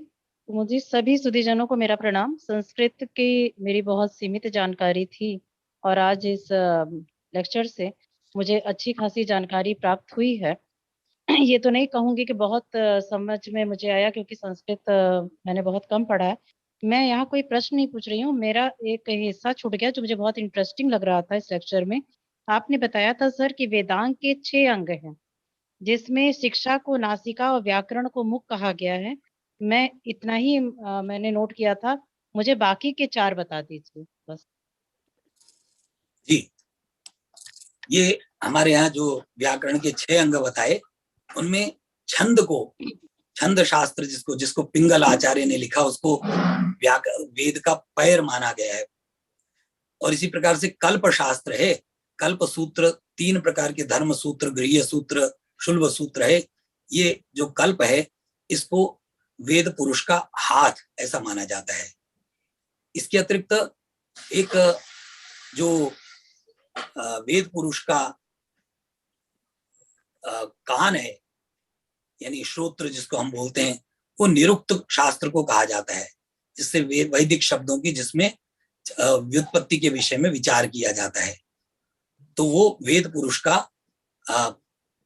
श्रोत्र यानी कान है। और इसी प्रकार से ज्योतिष शास्त्र को वेद पुरुष का चक्षु माने नेत्र ऐसा कहा जाता है। लास्ट वाला रिपीट कर दीजिए सर। हाँ, जो वेद पुरुष, चक्षु किसे कहा जाता है? चक्षु ज्योतिष शास्त्र, ज्योतिष शास्त्र, ज्योतिष शास्त्र। थैंक यू, धन्यवाद। अगला प्रश्न। किसी और का कोई सवाल हो? जी सर, मैं भी एक प्रश्न पूछना चाहता हूँ। हाँ जी, हाँ जी। स्वागत। सर, राजर्षि और ब्रह्मर्षि और महर्षि, इन लोगों में क्या अंतर होता है? क्योंकि ऋषियों का उल्लेख किया सर आपने, इसीलिए मैंने। जी जी जी, क्या है कि राजर्षि, ब्रह्मर्षि, राजर्षि जो राजा ऋषियों के समान जिनका आचरण रहा, उनको राजर्षि ऐसा कहा जाता है। जैसे जनक जी महाराज है, तो जनक को भी राजर्षि ऐसा कहा जाता है।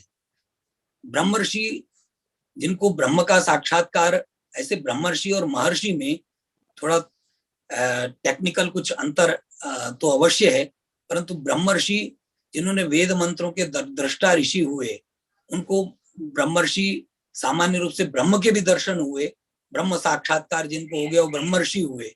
और महर्षि ऐसे तो महान च असौ ऋषि, महर्षि ऐसा बना, परंतु महर्षि जिन्होंने जो ऋषि तत्व वैदिक मंत्रों के दृष्टा तो है, थोड़ा ब्रह्मर्षि से अपेक्षाकृत थोड़ा कह सकते हैं कि न्यून है।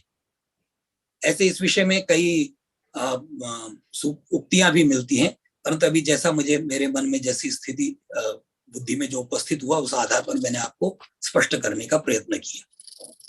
बहुत बहुत धन्यवाद sir. Madam Chandrika Gulati, hand raise किया। मैडम चंद्रिका। प्रणाम। मेरा कोई क्वेश्चन नहीं है, मेरा कोई प्रश्न नहीं है। मैं केवल बहुत बहुत धन्यवाद करना चाहती हूँ दयाल सिंह जी का। बहुत ही रोचक था और बहुत ही इंफॉर्मेटिव, बहुत ही सूचना देने वाला था। मुझे सुबह लग रहा था कि हम ग्रामर पढ़ेंगे और मेरा कोई रुचि नहीं है उसमें, लेकिन मैं तो सुबह से ही जुड़ गई थी और मुझे बहुत ही अच्छा लगा। आपका बस मैं बहुत धन्यवाद करना चाहती हूँ। इतनी रोचक जानकारी आपने दी और बहुत कुछ समझ में भी आया। बहुत बहुत धन्यवाद जी। और मैं एक ऐसे परिवार में हूँ जहाँ संस्कृत की बहुत मान्यता है। मैंने ही संस्कृत नहीं सीखा है, लेकिन आज मुझे लगा कि सीखना चाहिए था। जी, थैंक यू। जरूर सीखिए। हाँ, सीख जरूर, अवश्य। Thank you. धन्यवाद गुलाटी मैडम। और किसी का कोई प्रश्न, किसी प्रतिभागी का?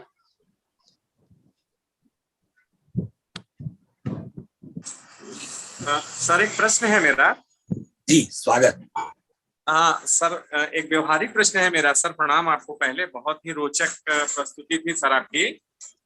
जी हाँ सर, एक प्रश्न ये था कि सर संस्कृत के लिए ये कहा जाता है कि सर्वाधिक कंप्यूटर के लिए जो है उपयोगी भाषा है, लेकिन इसके बावजूद सर कंप्यूटर में इसका प्रयोग न के बराबर क्यों हो रहा है? हम लोग इसको कंप्यूटर एप्लीकेशन में लाएं ताकि ये ज्यादा जो है ये यूजफुल हो सके, ज्यादा लोगों तक ये पहुंच सके, ज्यादा प्रभावी ढंग से सर कम्युनिकेशन हो सके। कंप्यूटर में इसका एप्लीकेशन बहुत कम देखने को मिल रहा है, ऐसा क्यों है सर?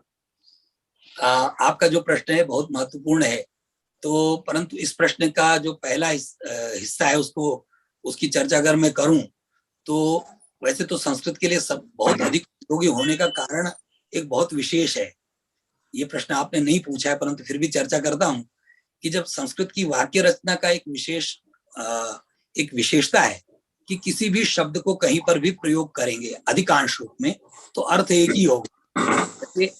अध्यापकाः पाठयन्ति विद्यालये या विद्यालये अध्यापकाः पाठयन्ति या पाठयन्ति अध्यापका, कुछ किसी भी प्रकार से उसको प्रयोग करेंगे तो उसमें कोई दिक्कत नहीं है। और भी कई वैज्ञानिकताएं हैं जो संस्कृत को कंप्यूटर के लिए महत्वपूर्ण सिद्ध करती हैं।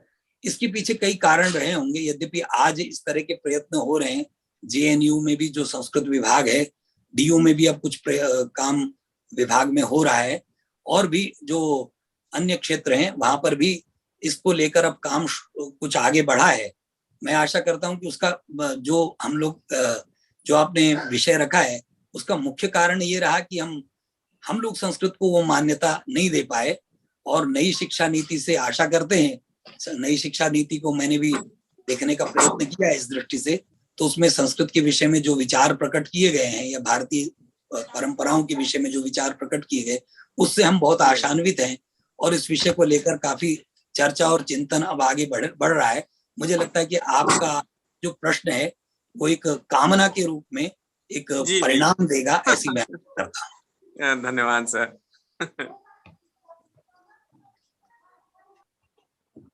धन्यवाद। और किसी का कोई प्रश्न है? जी मैम। हाँ, स्वागत है, पूछें। इस वर्चुअल माध्यम से जुड़े सभी विद्वज्जनों को सादर प्रणाम। दयाल सर को सादर प्रणाम। सर आपका वक्तव्य बहुत ही ज्ञानवर्धक था। चूंकि मेरा विषय संस्कृत नहीं रहा है, लेकिन मैं आपसे जानना चाहूंगी आपके वक्तव्य के बाद, सर क्या आप हमको कोई बुक सजेस्ट करेंगे जिससे कि हम लोग बेसिक लेवल पर अपनी संस्कृत की जानकारी, जो व्याकरण हम पढ़ सकें और जब हम कुछ मंत्र पढ़ते हैं तो उसमें उसका उपयोग भी कर सकें? ऐसा संस्कृत भारती करके अपना एक संस्था है जो बहुत प्रकार से संस्कृत शिक्षण का काम कर रही है। तो उसकी कई पुस्तकें हैं जो कि इस दृष्टि से बहुत उपयोगी है। और उन पुस्तकों की चर्चा करने के साथ साथ आप संस्कृत भारती से संपर्क करेंगे तो उसका नंबर भी मैं बाद में आपको कहीं दे दूंगा या आपको मिल जाएगा उसका नंबर भी। तो आपको वो एक और इस प्रकार की और भी बहुत सारी पुस्तकें हैं, जैसे संस्कृत स्वयं शिक्षक करके एक ग्रंथ है जो मैं बहुत पहले से सजेस्ट करता आ रहा हूँ। वो संस्कृत स्वयं शिक्षक, ऐसा कहते हैं कि सरदार वल्लभ भाई पटेल ने भी उस से ही संस्कृत सीखी थी। और उसमें प्रतिदिन छोटा छोटा पाठ करके ऐसा है, एक एक पाठ है, उसको आगे सीखते हुए आगे बढ़ते हैं। इसी प्रकार से एक संस्कृत व्याकरण की दृष्टि से एक और भी ग्रंथ इस तरह से लिखे गए हैं। उनमें एक ग्रंथ है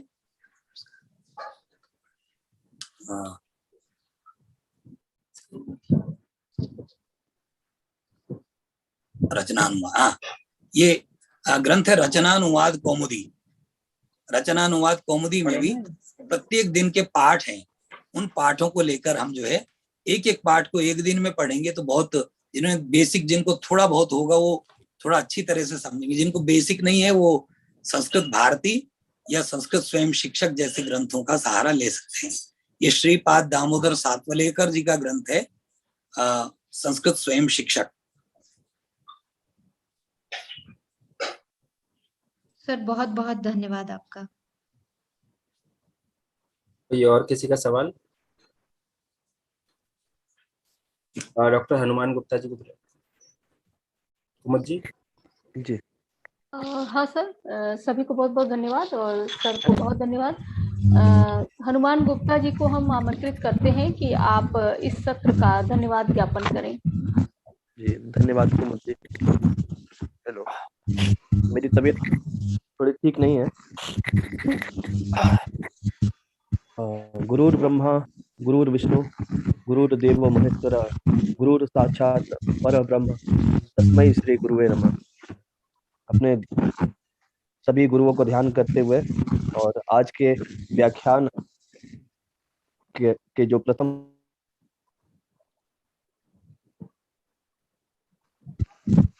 डॉक्टर दयाल सिंह पवार जी, जो कि श्री लाल बहादुर शास्त्री संस्कृत विश्वविद्यालय दिल्ली से, आपका सर विषय था भारतीय शास्त्रीय परंपरा एवं संस्कृत व्याकरण शास्त्र। सर ने इस शीर्षक के अंतर्गत जो है हमारी जो भारतीय परंपरा है एवं शास्त्रों के बारे में विस्तृत रूप से जो है वर्णन किया और सर का व्याख्यान बहुत ही सारगर्भित रहा और अत्यंत प्रभावशाली भी रहा है। और सर ने जो है जिसका उल्लेख हम लोग अभी मैडम ने भी किया और सर ने बहुत ही अच्छे ढंग से जो है वाद संवाद के अंतर्गत उन्होंने विभिन्न जो है जितने भी हमारे पार्टिसिपेंट थे उनके प्रश्नों का जो है बहुत ही अच्छे तरीके से जो है उन्होंने जवाब दिया। सर का जो है स्वभाव भी बहुत अत्यंत सरल एवं मृदुभाषी रहा और उनका व्याख्यान भी बहुत ही अत्यंत जो है ज्ञानवर्धक रहा। मैं सभी पार्टिसिपेंट की तरफ से सर को जो है बहुत बहुत धन्यवाद देना चाहता हूँ। धन्यवाद सर। बहुत बहुत धन्यवाद हनुमान गुप्ता जी। और अब मैं माइक ओवर करती हूँ लोकेश कुमार गुप्ता सर को। बहुत धन्यवाद डॉक्टर कुमुद सिंह जी और डॉक्टर हनुमान जी। आज के ओपनिंग बैट्समैन हमारे दयाल सिंह जी पवार, बहुत अच्छी पारी उनकी रही आज। दयाल जी बहुत बहुत धन्यवाद और मानसी का भी शुक्रिया। मानसी शायद साथ में बैठी हुई है, मानसी का भी बहुत बहुत शुक्रिया बच्चे का। आज के दिन के द्वितीय सत्र के लिए मैं डॉक्टर गीतिका तंवर जी को आमंत्रित करता हूँ। डॉक्टर गीतिका तंवर विगत 22 वर्षों से सीके ठाकुर महाविद्यालय न्यू पनवेल मुंबई विश्वविद्यालय में पढ़ा रही हैं, हिंदी पढ़ा रही हैं। मैं इनसे निवेदन करता हूं कि ये इस सत्र का संचालन करें। हमारे डॉक्टर अजय वर्मा जी इस सत्र में जुड़ गए हैं। डॉक्टर अजय जी से रिक्वेस्ट करूंगा कि वो उपस्थित हैं। डॉक्टर अजय वर्मा जी, नमस्कार सर। नमस्कार सबको। हाँ जी, गीतिका जी शुरू करें। हाँ जी, इस आभासी पटल पर जुड़े सभी विद्वज्जनों को मेरा प्रणाम। और प्रथम सत्र में माननीय डॉक्टर दयाल सिंह पवार जी ने भारतीय शास्त्रीय परंपरा और व्याकरण शास्त्र जैसे कठिन विषय को अत्यंत सरलता, सहजता और बहुत ही रोचक तरीके से हमें जो समझाया, सर आपको साधुवाद, बहुत बहुत धन्यवाद। और अब हम दूसरे सत्र की ओर प्रवेश करते हैं। महात्मा गांधी काशी विद्यापीठ Uttar Pradesh, Mata Sundari college for women university of Delhi तथा डॉक्टर हरि सिंह गौड़ विश्वविद्यालय सागर मध्य प्रदेश के संयुक्त तत्वावधान में आयोजित किए जा रहे इस 7 दिवसीय फैकल्टी डेवलपमेंट प्रोग्राम में आप सबका एक बार पुनः मैं स्वागत करती हूँ। और दूसरे दिन का दूसरा सत्र अब प्रारंभ होने जा रहा है और भारत के कोने कोने से जो चिंतनशील और प्रबुद्ध वर्ग हमारे मध्य इस आभासी पटल के माध्यम से जुड़ा हुआ है, इस माध्यम से हम जो एक साथ जुड़े हैं,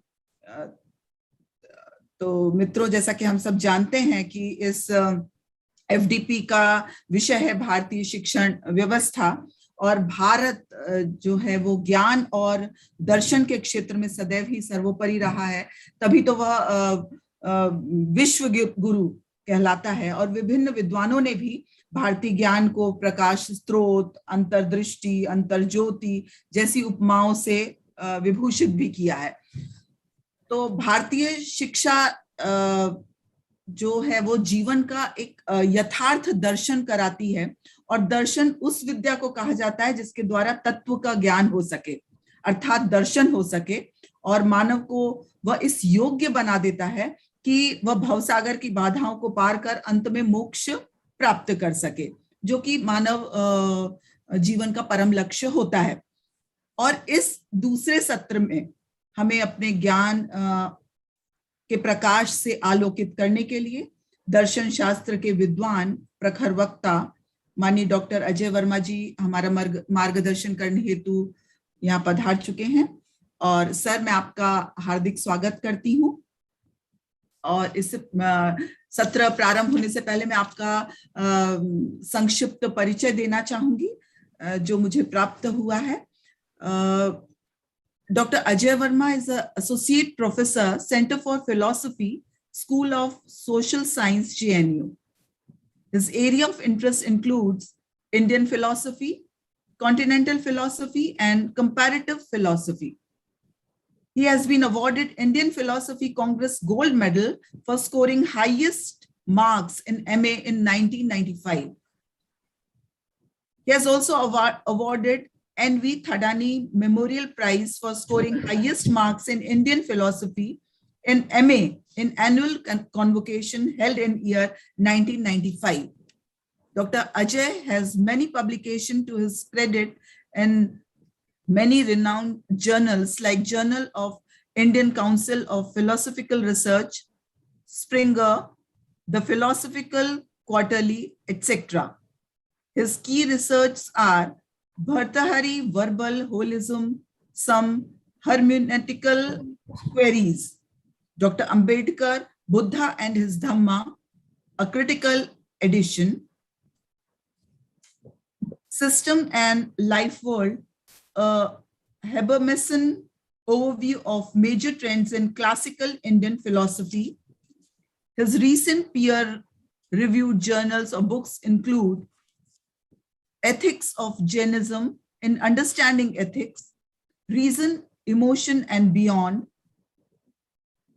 Perception, Appreciation and Understanding of the Other in a Phenomenological Appraisal of Nyaya, Buddhist and Advait, in Theory of Knowledge and Problem of Self, and this is published in 2019.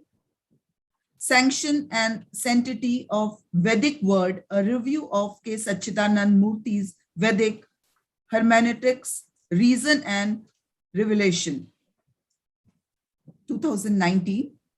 In 2020, Ambedkar and the Metaphysics of Social Justice, Epistemological Foundation of Caste, Identities, a review of Buddhist critique of Indian realization. आपकी शोध यात्रा एवं उपलब्धियों का सारांश मैंने यहाँ पे प्रस्तुत किया है। निश्चय ही आपकी ज्ञान एवं विचारों की जो गहनता है वो हमें एक दृष्टि, एक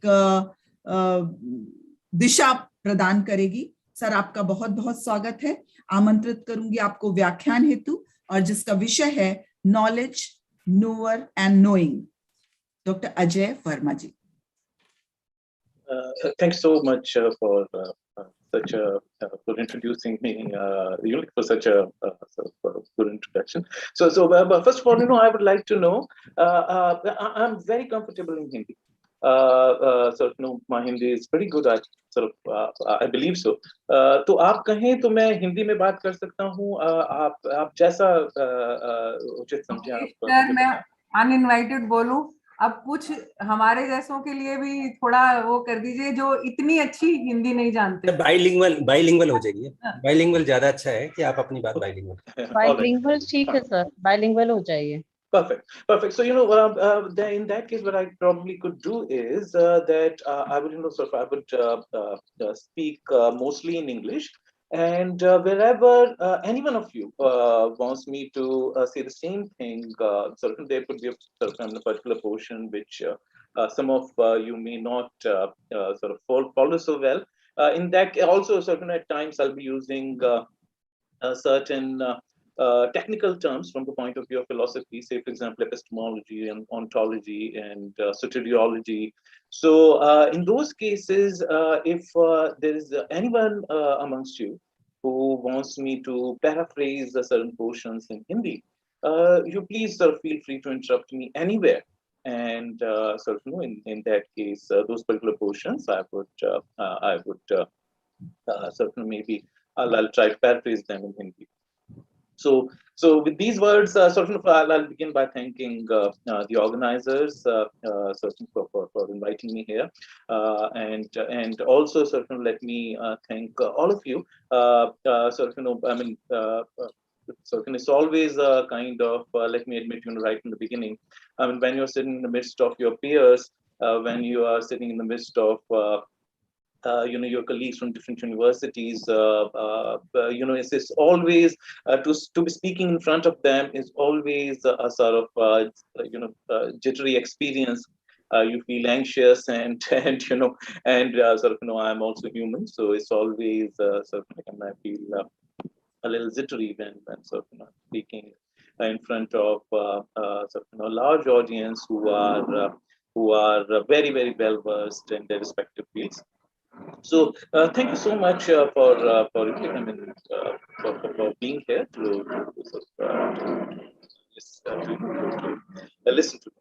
So with these words, let me begin with the topic that I have been asked to speak on for today, which is broadly speaking the nature of knowledge, knower and the known. So let me begin in a very commonsensical, very very commonsensical way. See, when we talk about knowledge, very generally speaking, we use several kinds of sentences. Say, for example, we may say, it seems to me that there is a chair. Somebody could say, I feel I have pain. Somebody could say, well, I know that there is water, like if you're walking, say, for example, in a forest or in a desert, I know that half a kilometer down the road, there is a source of water and so on and so forth. And last but not the least, we could also there could also be sentences which we don't very often use.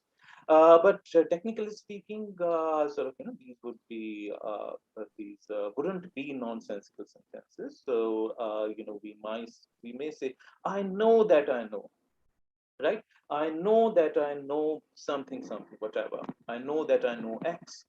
Also, there is certain sense in speaking. When somebody says, well, a child knows. All right. So, when we look at all these sentences, we're talking about knowledge, isn't it? So, like when you say it seems to me, you seem to know what you're talking about in a certain sense. All right. When you say I'm in pain, it seems to be certain kind of in some sense, it seems to be something that you know. All right. And sentences which use the word know, they are sort of outrightly, without any doubt, seem to be cases of knowing. And then a special case where you say, I know that I know, which is a special case. Child seems to know in a certain sense. Also, there could be sentences like, I mistook something to be something. All right. So that also seems to be a case of knowing. I know that I mistook, say, for example, a tree to be a person. All right, this is a classical sort of Indian example. All right. Also, there could be cases like I remember. All right. I remember that this is the same place where I had visited, 18 years ago. Right. All these seem to be, in a certain sense, cases of knowing, or we so commonsensically believe. All right. What characterizes from the common sense of point of view? What is involved in the case of knowing? We believe that there is some kind of presentedness. हमारे सामने कुछ चीज, कुछ वस्तु प्रस्तुत होती है, हमारे सामने एक प्रस्तुतिकरण होता है. Alright, so there is a certain kind of presentedness that occurs. Alright, and then there is a kind of cognition or some kind of an act of registering it in our mind that happens. Alright, फिर हम उसको अपने दिमाग में ग्रहण करते हैं. Alright, अपने मस्तिष्क में, अपने मनस में उसको ग्रहण करते हैं. Alright, this is a very commonsensical way of trying to understand an act of knowing, so to speak, right? But from the technical point of view, this is not what we would call knowledge. All right. So first of all, there are knowledge claims where you claim to have knowledge of a particular thing. All right. So what is characterized in sentences like I feel, it seems. All right. So say for example, a case of it seems to me that there is something. All right. There is X certain presented in front of me. All right. Or a case of such cases. As a matter of fact, one could argue, are not categorical in nature. All right. So also, there could be cases like I'm not sure whether it's a tree or a person standing. All right. These cases count as doubt. Although there is an element of what is called, there's some kind of a qualitative experience happening here. I mean, this is something sort of we must sort of try and understand. So even in such cases, there is an experiential aspect which we cannot deny. All right, किसी न किसी चीज का हमें अनुभव हो रहा है, इसको हम डिनाई नहीं कर सकते. जब हम कहें कि हमें प्रतीति हो रही है ऐसी वस्तु की, जब हम कहें कि मुझे ऐसा आभास हो रहा है, मुझे पक्का नहीं है कि यह वस्तु जो है वह कोई मानव है या कोई एक खंबा या कोई वृक्ष है. यहाँ पे प्रतीति तो हो रही है, इसके बारे में कोई डाउट करना, इसके बारे में मतलब डाउट नहीं किया जा सकता. लेकिन यह एक फर्स्ट ऑफ ऑल एक क्वालिटेटिव एक्सपीरियंस है, जिसको केवल मतलब हमें एक केवल आभासीय स्टेज है. और दूसरा, इसके अंदर अगर इसको एक टेक्निकल एस्पेक्ट से देखें तो इनमें से कुछ केसेस जो हैं वो संशय के हैं, doubt. Right? So we are saying that I'm not sure. I'm having a certain kind of experience, but I'm not sure about its, about its veracity, about its authenticity. मुझे पक्का नहीं है कि ऐसे ये जो मुझे प्रतीति हो रही है ये सही है या नहीं है. तो केसेस केवल आभासी हो सकते हैं, केवल प्रतीति के हो सकते हैं, डाउट के, संशय के हो सकते हैं. राइट. कुछ केसेस हो सकते हैं जैसे कि I'm in pain.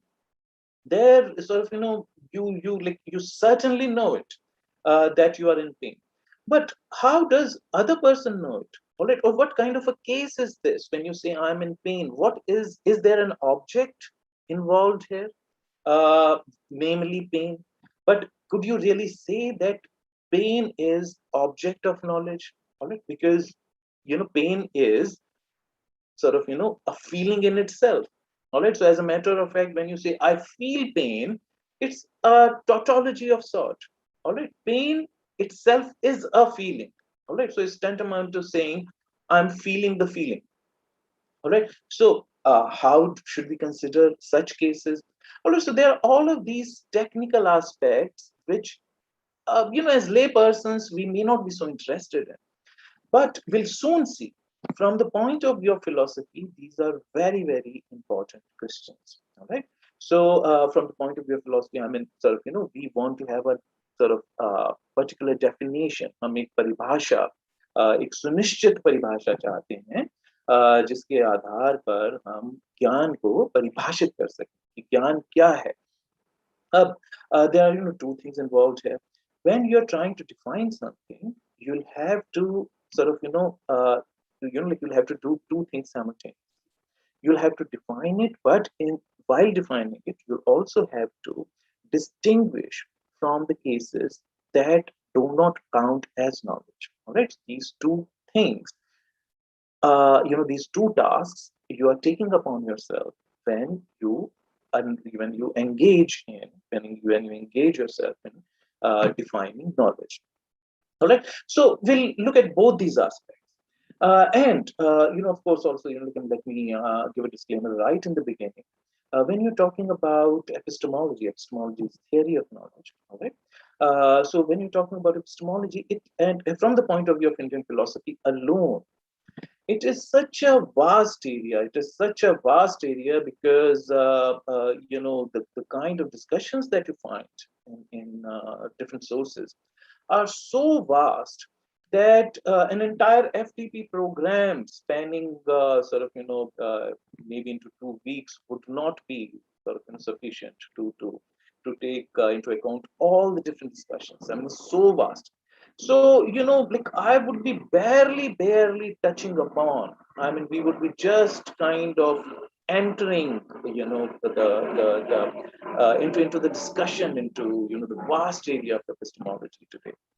Because as many of you would be aware, Indian philosophy has 9 different schools, 3 of which are considered heterodox and 6 are considered orthodox. Many of you would also be aware this distinction is on the basis of whether you believe in the authority of the scriptures or not. Right? So Buddhism, Jainism, and Charvakas, they deny the authority of Vedas, and that's the reason why they are called Nastikas, or they are called heterodox systems. All right, and all these 9 systems have different definitions, have different views regarding knowledge. All right, and each one of those schools has such detailed discussions on the nature of knowledge and and related topic like when you talk about knowledge, you talk about the one who knows, the nature of one who knows. What is it that knows? All right, so you it automatically the focus shifts to consciousness. Sure, focus shifts to the self. Then the nature of the object knowable. All right, that needs to be defined. Then since senses are involved, then you need to talk about the nature of senses. All right, and so on and so forth. So all these 9 schools have different views regarding each of these topics. So now probably give you some kind of an idea regarding how vast is the discussion, in different schools of philosophy, and as far as classical Indian philosophy is concerned. And I just don't know whether what I'm going to speak, in 1 hour, whether that could even be justifiably called an introduction. All right, even to introduce the topic, you require at least 3 to 4 lectures. All right, with this disclaimer, let me try to cover as much of area as possible. So first of all, as I said, these are all these different cases that I enumerated. Cases of feeling something to be the case, doubting something to be the case, knowing that I know, kind of statements, child knowing something to be the case, cases of mistaking, which also seem to be cases of knowledge in a certain sense, cases of remembering. Should we call all of them as cases of knowledge? Let me begin with Nyaya, because as far as epistemology is concerned, that is one of the most that is one of the really best known schools of epistemology. So let me begin with that. So as far as Nyayikas are concerned, they would say that when we talk about knowledge, first of all, the knowledge claim that you're making, when you say, I know something to be the case, it should be categorical in nature. All right. So it shouldn't be of the nature, I know, this or this to be the case. Maybe the object before me is this or this, or, stating, I'm not sure whether this is the case, or it seems to me to be the case. These, claims are not categorical in nature. So their truth value cannot be decided beyond doubt. All right. So knowledge, first of all, has to be distinguished from a case of doubt. A case of doubt is not knowledge per se. It doesn't count as knowledge per se. All right. So a knowledge claim, first of all, has to be categorical in nature. So first, you claim to have knowledge. I know this. All right. Then one has to, sort of talk about its veridicality. All right. If you sort of, if I make a knowledge claim, it doesn't mean that it's true, because knowledge is, as it is defined in philosophy, even from the Western point of view, it's called, it's defined as justified true belief. It has to be true. All right. So if you claim to know, it doesn't mean that you know the truth of the matter. All right. So it has to be decided. It has to be sort of, its veracity has to be decided. So Nyayikas would have a certain point of view about which we'll talk very soon. So they'll say, well, when you claim to know something, it needs to be tested. All right. So you need to sort of, if you say that there is water over there, you visit that place, you go to that place and actually sort of, drink a little bit of water for yourself. And the most essential property of water is that it quenches thirst. And if that water quenches your thirst, all right, if it has what we could call sort of, if it works the way it is supposed to do, it's called Arth Kriya Karitva. If it works the way it is supposed to do, then your knowledge claim could be deemed as true. All right. So this is how the truth of the matter could be decided. All right. So as far as Nyayikas are concerned, they would say that first of all, sanshaya needs to be sort of taken away from the cases of knowledge. Second thing, error, erroneous cognition. All right. So like if something later on comes to be known as an error, all right. So you happen to, some classical example is that you come across a piece of rope, you think of it as as a snake, and you realize that later on through sort of second order cognition, second sort of later cognition rather, not second order cognition. So later you sort of you approach the object, or sort of when there is better lighting over there, you realize, or somebody else might tell you, that this is not a snake, it is rather a rope. All right. So error happened. All right. So, but that is not a case of knowing. That error is, not cannot be defined, because it outrightly lacks the element of truth in it. So if it's not true, then it's not a fit case of knowledge. Right. Now and also sort of something we come to later again. The problem part regarding error is that Nyayikas, say for example, are realist. All right, they are yatharthwadi, they are realist. They believe that when something is known, that known is a real, it exists out there. All right, so you cannot have knowledge of something that does not exist. All right, but even in an erroneous cognition, you happen to know something. All right, and then for a realist, it is something that he or she needs to account for. If something wasn't there, how can I know it?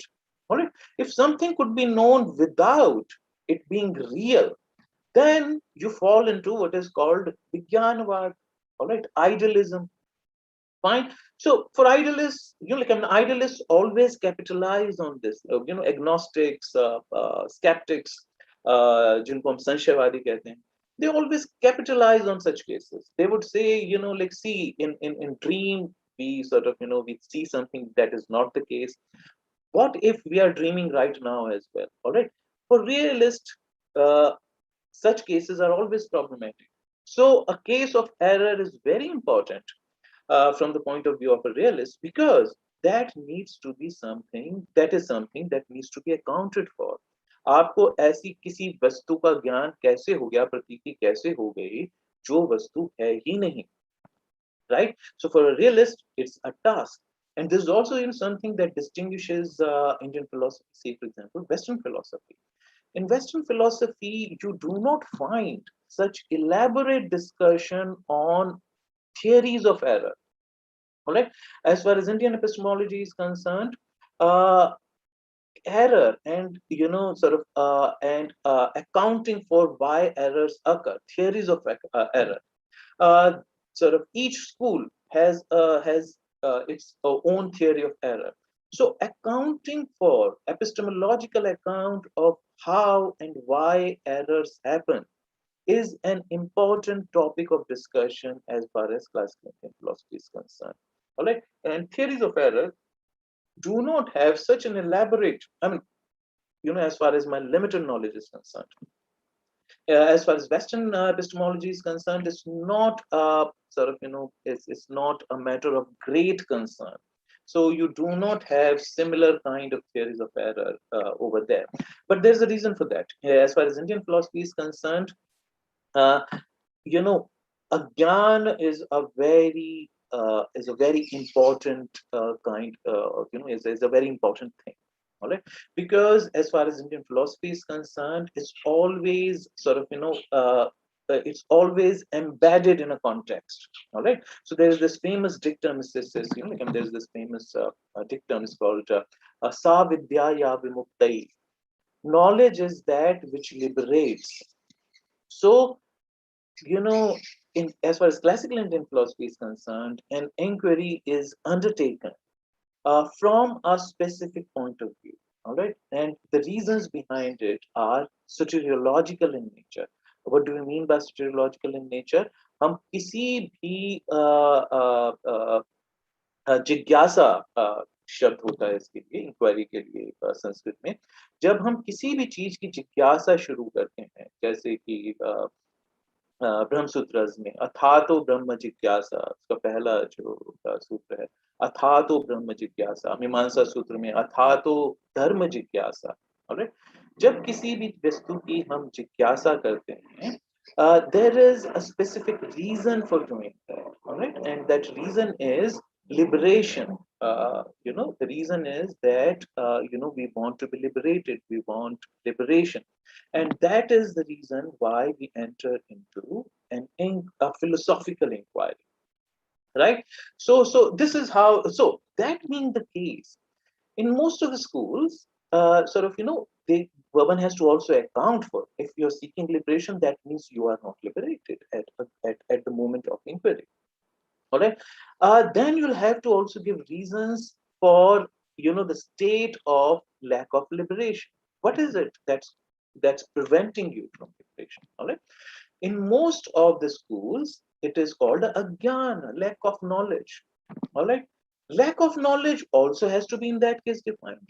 All right, okay, how does it happen that the nature of thing is of a particular kind, but we fail to see the actual nature of things? So this is where theories of error become very important. So therefore, all these theories of error have a very specific important purpose to serve within classical Indian philosophy, within classical Indian epistemology, right?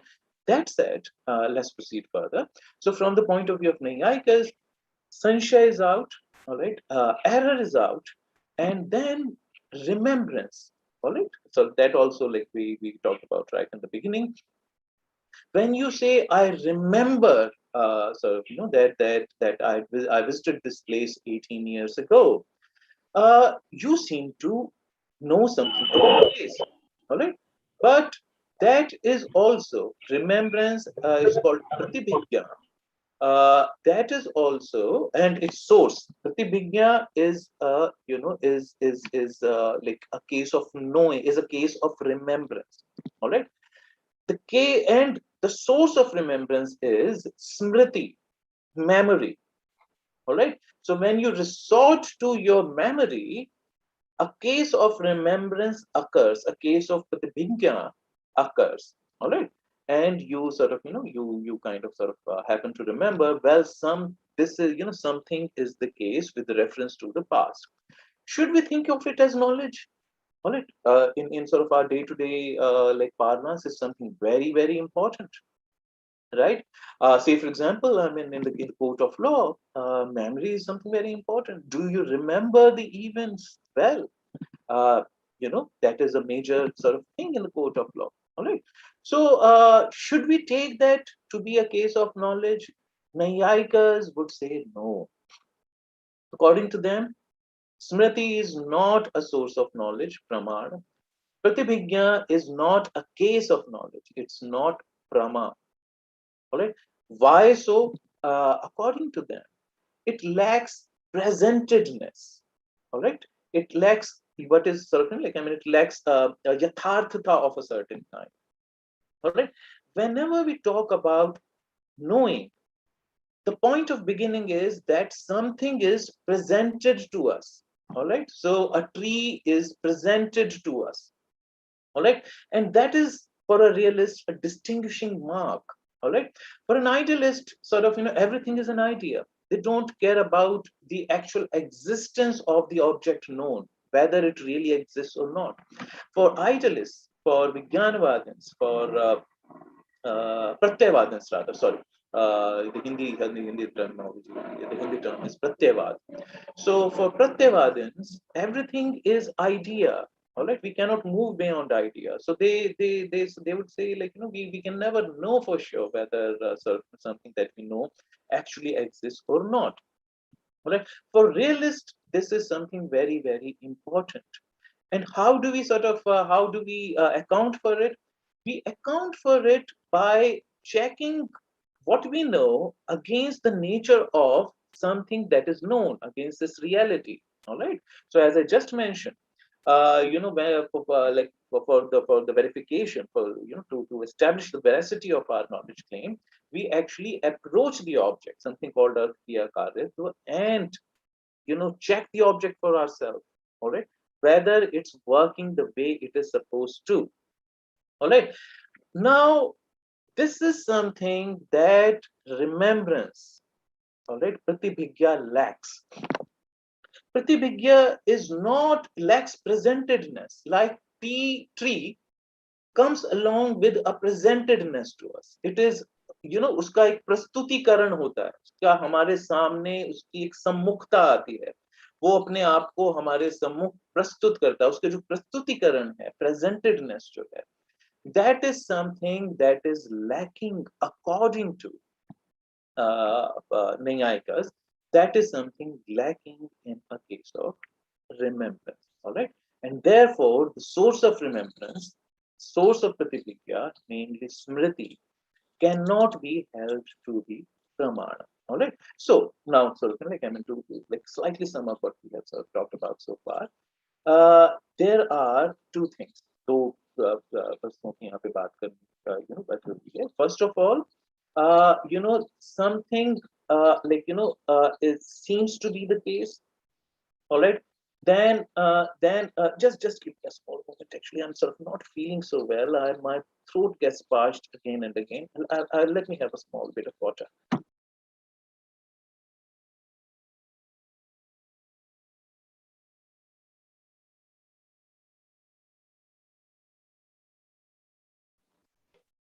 So, so सबसे पहले, so there is a cognition that takes place.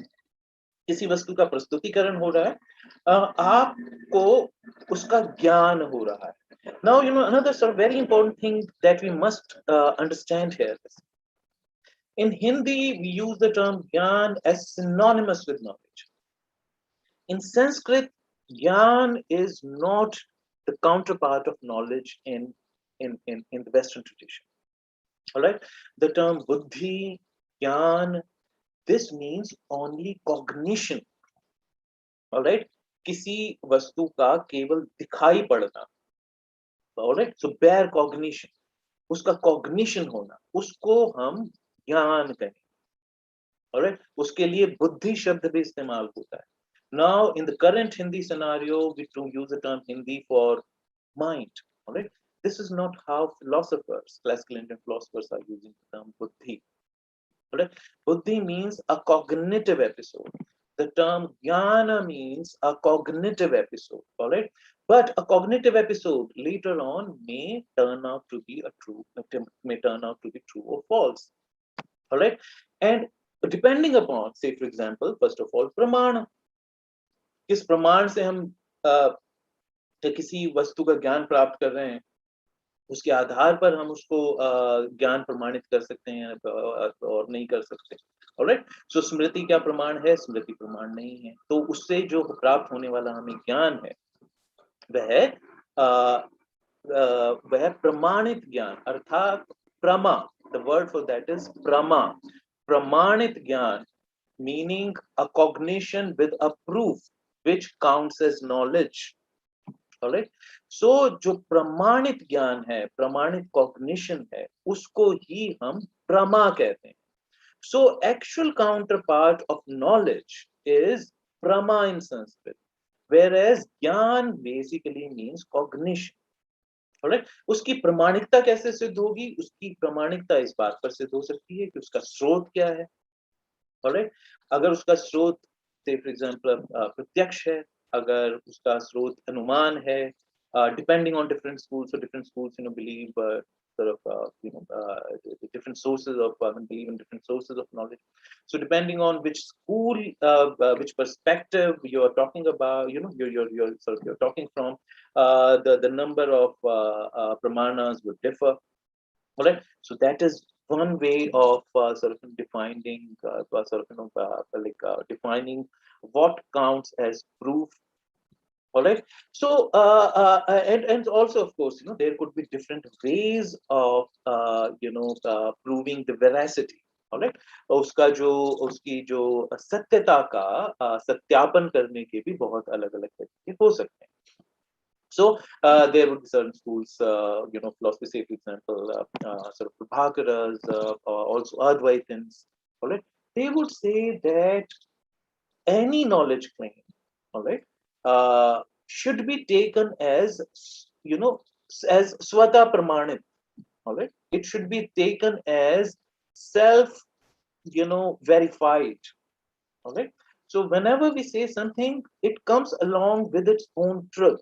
But their point, I mean, their focus area is basically scriptural knowledge. As far as Mimamsakas are concerned, for them, the main focus is, when they talk about knowledge, their focus basically is, for them, the most important source of knowledge is Shabda. All right, and Shabda basically for them means what?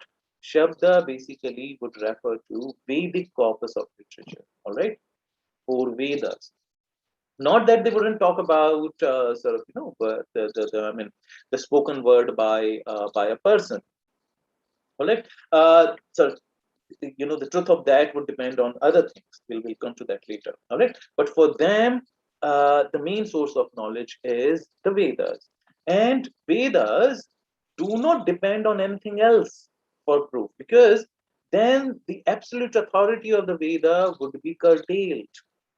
जो वेद हैं उनकी जो authority है वो absolute है, वो किसी और दूसरी वस्तु पर आधारित निर्भर नहीं हो सकती.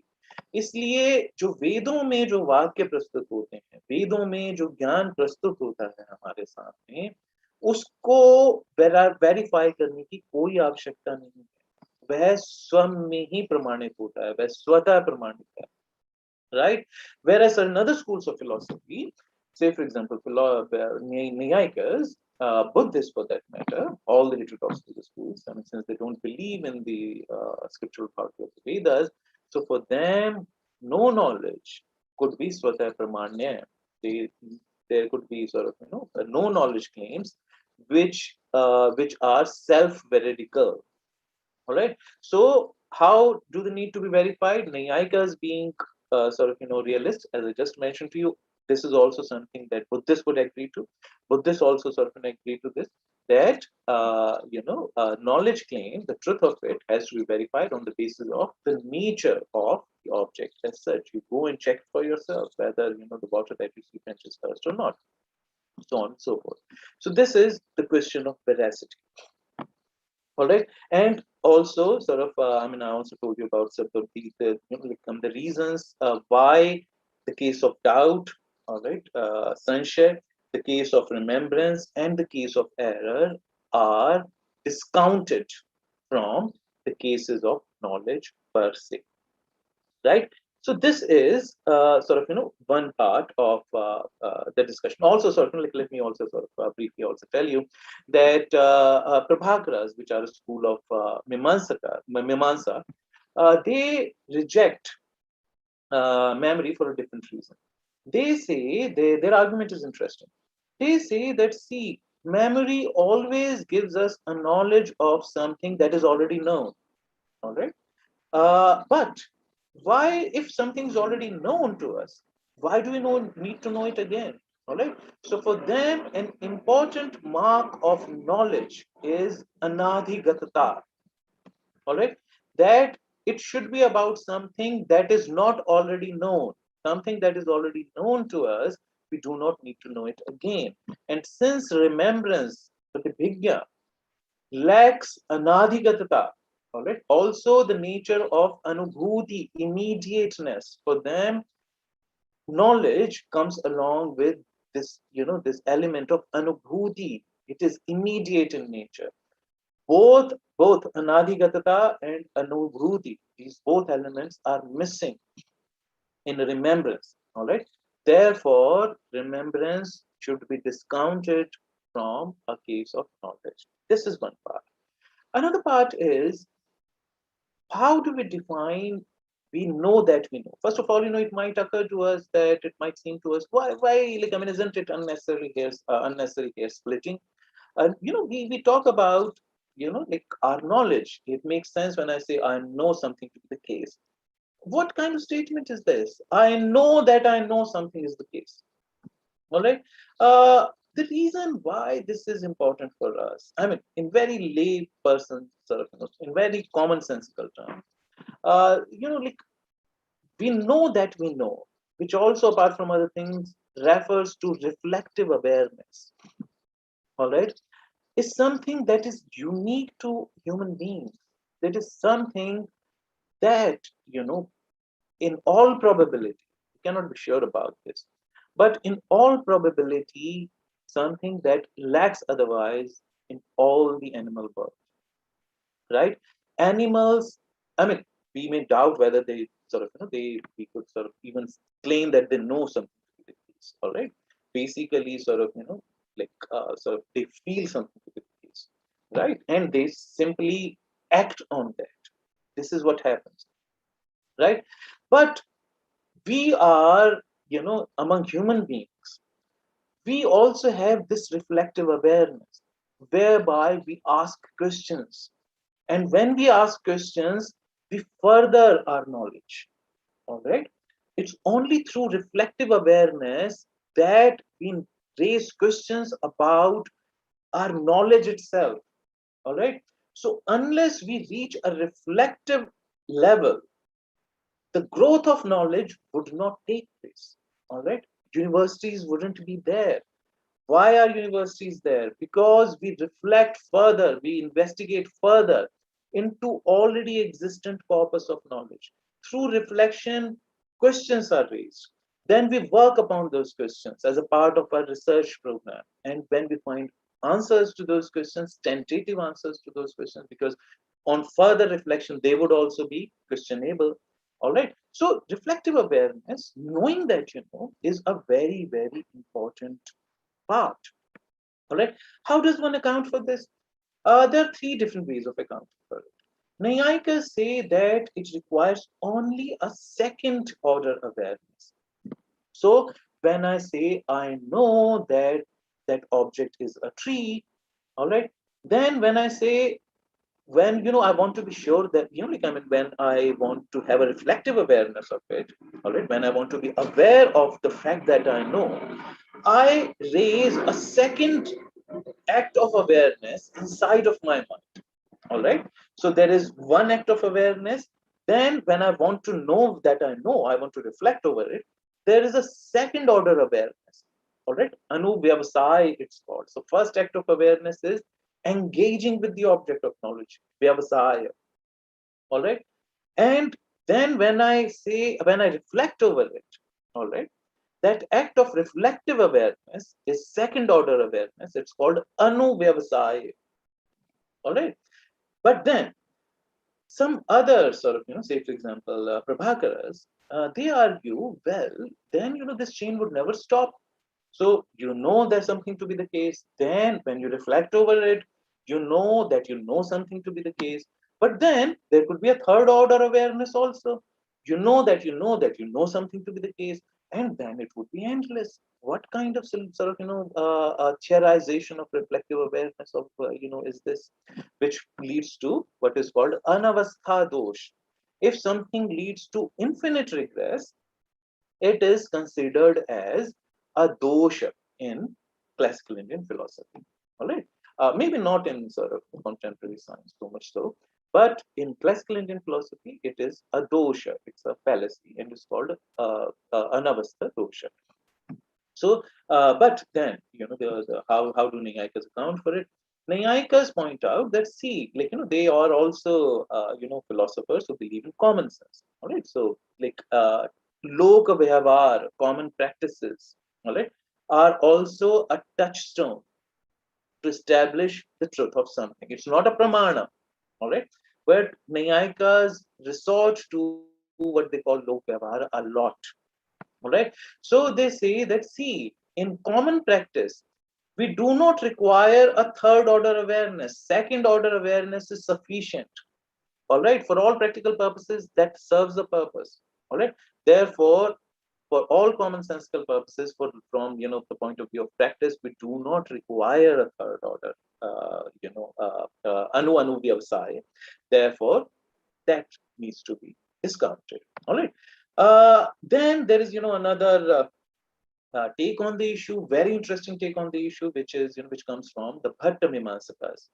Bhatta say that like knownness of something has to be inferred from that particular property of the object. All right. So they say that an object that is not known differs from an object that is known. So an object, all right, when it comes to be known by us, say for example a chair, when it comes to be known by us, it comes to have an additional property, namely gyatata. So it comes to have an additional property called gyatata. All right. So when I look at a chair that is known by me, it has several properties. It may be brown in nature, it may be so and so in nature, so on and so forth. And in addition to all those properties, it has one more, it now has come to have one more property, namely gyatata, that it is known. All right. Now, when I look at that property, when I find that property in the known object, namely gyatata, I infer back that in order for this object to have a gyatata, it must have been known by me. Only then it can have a gyatata. So, therefore, I know that I know this object. This is how, case of indirect knowledge. So, through arthapatti, through sort of, through indirect knowing, in a sort of in a way we infer it back. All right. So we infer back from gyatata as the property of the object that we know that we know it. All right. Now another interesting sort of view comes from Prabhakaras and Advaitins. They say that we do not require any second order reflective act of awareness, nor do we need to postulate an additional property, namely gyatata, in an object to infer back that we know that we know. All right. How do we then sort of know? They say that, see, all acts of awareness come along with their self-awareness. All right. How? They try to explain it through an example of light. They say that, see, light is always self-illuminating. So this idea is called Tripati Jnana. All right. There are these three aspects of a case of knowledge. Consciousness, knowledge, awareness, for them, these are synonymous terms. For Naiyayikas, these are not. All right. For Naiyayikas, there is a self, all right, Atma. Atma can be with or without knowledge. As a matter of fact, in its actual real state, Atma is without consciousness, without knowledge, without buddhi. All right. When an object comes to be known, then knowledge arises as a property, all right, as an adventitious property of self, of Atma. In the case of, in the state of liberation, knowledge is with, self is without knowledge. All right. It might sound problematic, but we may not have time to discuss all that. All right. So they do not, for them, consciousness, Atma, knowledge, these are different terms. All right. For Advaitins and Prabhakaras, all right, especially Advaitins, they use all these terms more or less at par with each other. All right. So knowledge, consciousness, awareness, all these sort of like so consciousness for them, an act of consciousness, enlightens its object, all right, enlightens the subject, and enlightens itself. This is why it's called Tripati Jnana. All right. So all these three different spheres, all right, which ultimately are one, all right, in the act of awareness, all these three spheres are brought to light simultaneously in a single act of awareness. So a single act of awareness is sufficient in itself to account for the known, for what we call reflective awareness, that we know that we know. All right. So this is how, we can account for awareness or reflective awareness without resorting to anything apart from the act of consciousness itself. We do not require to go outside of the act of consciousness, because there is nothing actually, as a matter of fact, outside of the act of consciousness. So the act of consciousness itself is sufficient to explain a case of I know that I know. All right. So this is how the case of knowing that you. Yes, sorry. Time constraint. Oh, I'm so sorry. Sort of like I'm in. I've taken sort of almost close to. Yeah. So maybe sort of we could have a few quick questions. Sorry, sort of like I'm having to leave it in the middle. As I said, this is a very very vast area. I mean, even introduction requires a few sort of good amount of time. So sorry, like whatever I've been able to cover so far. If there are sort of any questions, I would love to sort of have them from. किसी का कोई सवाल हो तो आप पूछ सकते हैं जी से, कोई भी सवाल।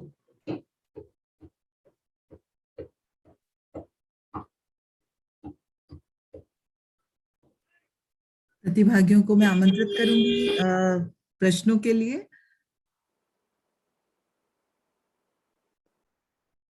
सर, आपको बहुत बहुत धन्यवाद। आपने बहुत ही खूबसूरती से मन मस्तिष्क की अनुभूतियों और ज्ञान को परिभाषित किया, और निश्चय ही हमारे प्रतिभागी इससे लाभान्वित हुए होंगे। मैं एक बार पुनः सभी प्रतिभागियों को आमंत्रित करती हूँ उनके प्रश्नों के लिए, ताकि वे अपनी जिज्ञासाएं शांत कर सकें। I hope it didn't sound very, very technical, but I couldn't have helped it. I mean, philosophy is a very technical subject. बिल्कुल सही। Unlike certain many people, how people think about it. I think Chandu ma'am कोई सवाल है आपको? Unmute कर दीजिए। Lokesh sir, मेरे को कोई सवाल नहीं है, because it was a treat to listen to him, and as a student of psychology the permanent dichotomy between cognition and emotion is a very valuable exercise for us.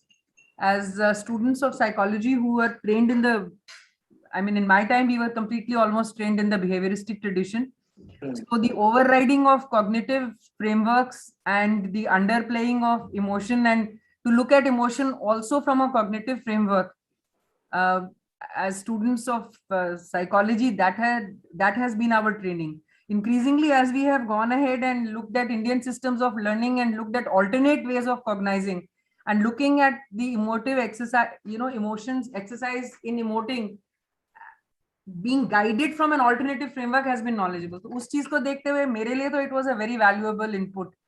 So I can only offer appreciation, Lokesh sir, and thank you so much, sir, for having you with us. And I was thinking that if you would permit us, then in the presence of this August House, I will take a commitment from you that you will come and educate not only our students but also us on this intersectionality between the Western and Indian system on knowing and feeling. Thank you so much. So whenever you invite me, I mean, I would love to speak more to you. Well, like, I mean, a quick kind of sort of, something, I just like, I mean, it was in my list today to talk about, but sort of like, I mean, there's not sufficient time. So I'll like quickly, from the point of view of psychology, let me sort of tell you about a very interesting debate sort of in epistemology. अगर आपको कोई sir article वगैरह हो इस पर ना, इस topic पर, तो आप जरूर Actually, very recently there is a particular area of philosophy, certain that's called philosophy of mind, which is which not exactly is the kind of approach that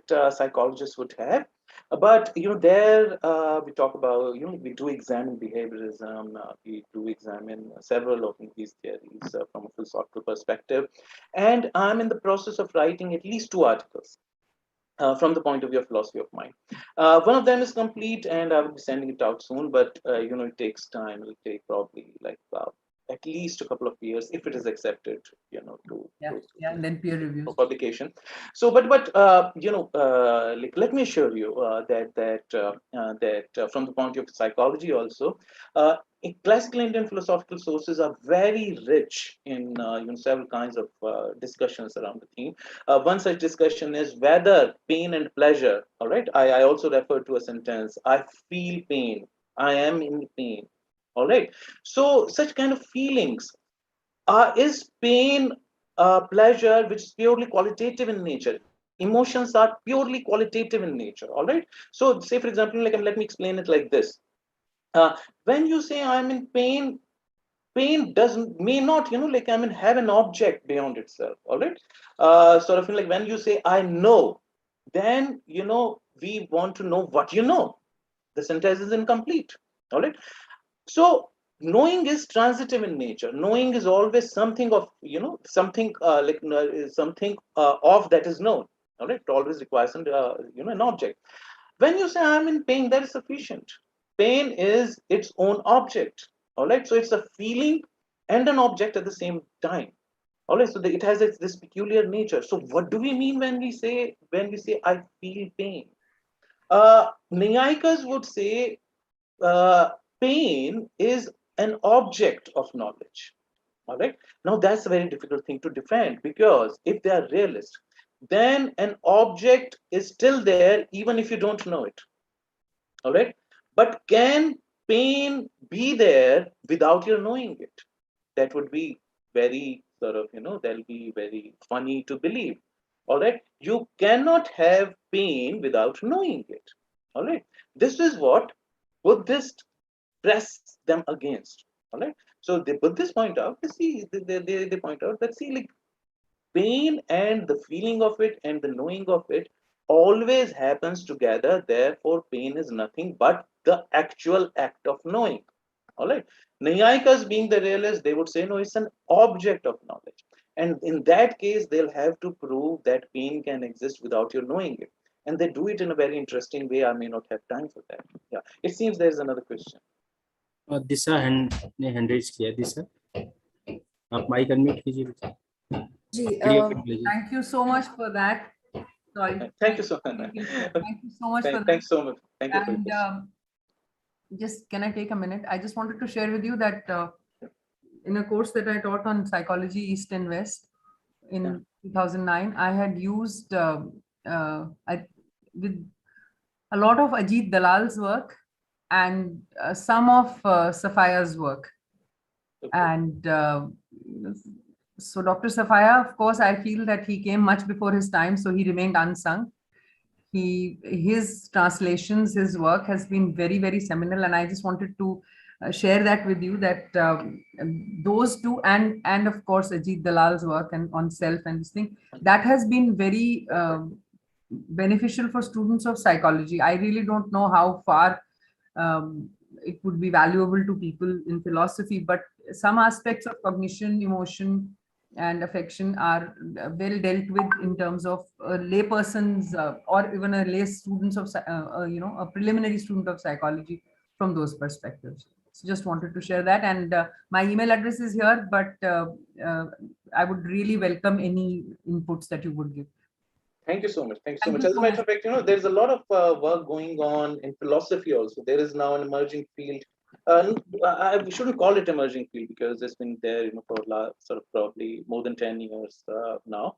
So, like, there's a lot of work going on in emotions. As a matter of fact, even from the point of view of Indian philosophy, there is a good amount of work going on, and so I'm getting Thank you, Lokesh sir, for this opportunity. Thank you so much. Thank you.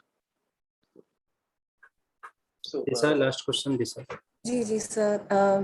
Thank you, Professor Ajay. I just wanted to follow up from the discussion we were having कि मुझे इसमें लगता है कि क्योंकि मैं literature के field से हूँ, तो मुझे लगता है कि इसमें भाषा का भी बहुत कंट्रीब्यूशन है, एंड ये जो experiencing pain and saying that I am in pain, I think वो एक जर्नी, क्योंकि जब बच्चे को चोट लगती है और तो वो that is just an emotional expression, but to be able to say that I am in pain, I think इन दोनों परिस्थितियों के बीच में ये जो this ability to articulate कि हम कह पा रहे हैं और हम उसको, तो मुझे कहीं ना कहीं ऐसा भी लगता है कि भाषा का बहुत बड़ा रोल है, क्योंकि अगर पेन में होना मतलब उसको अनुभव करना एंड कहना कि मैं पेन में हूं, मुझे लगता है कि उस बात को कहने में we are removing ourselves from the experience of pen.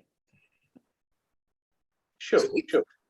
तो क्योंकि ये चीज मुझे भी बहुत देर में रियलाइज हुआ, किसी एक्सपीरियंस में होते हैं और जब उसे डिस्क्राइब करते हैं तो यू रिमूव्ड योरसेल्फ. जब मैं खा रही हूं तो मैं ये नहीं कहती हूं मैं खा रही हूं.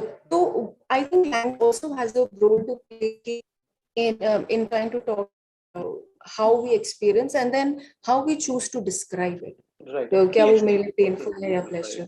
As a matter of fact, आपने जो विषय उठाया है वो बहुत ही important. As a matter of fact, जैसे अभी जब मैंने ज्वाइन किया उससे पहले जो एक प्रोफेसर दयाल जी जो थे वो भरतरी के बारे में बात कर रहे थे, उनकी फिलोसफी इस पॉइंट ऑफ व्यू से बहुत बहुत इम्पोर्टेंट है, क्योंकि उससे उनसे जो पहले के जो वैयाकरण ग्रामेरियंस जिन्हें हम कहते हैं, ये एक्चुअली मुझे थोड़ा सा दूसरे पॉइंट ऑफ व्यू से मैं आपको, क्योंकि इसमें बहुत ज्यादा समय लगने वाला है, मैं ऑलरेडी आप पर काफी समय ले चुका हूँ, तो मैं ब्रीफली मुझे मतलब ये बताने दीजिए कि ये जो आप बता रही हैं ये एक बड़ा इंपॉर्टेंट पॉइंट ऑफ व्यू है फिलॉसफी ऑफ माइंड के पर्सपेक्टिव से भी, और प्रोफेसर संधू जी बेहतर बता पाएंगी बिहेवियरिस्ट पॉइंट ऑफ व्यू से.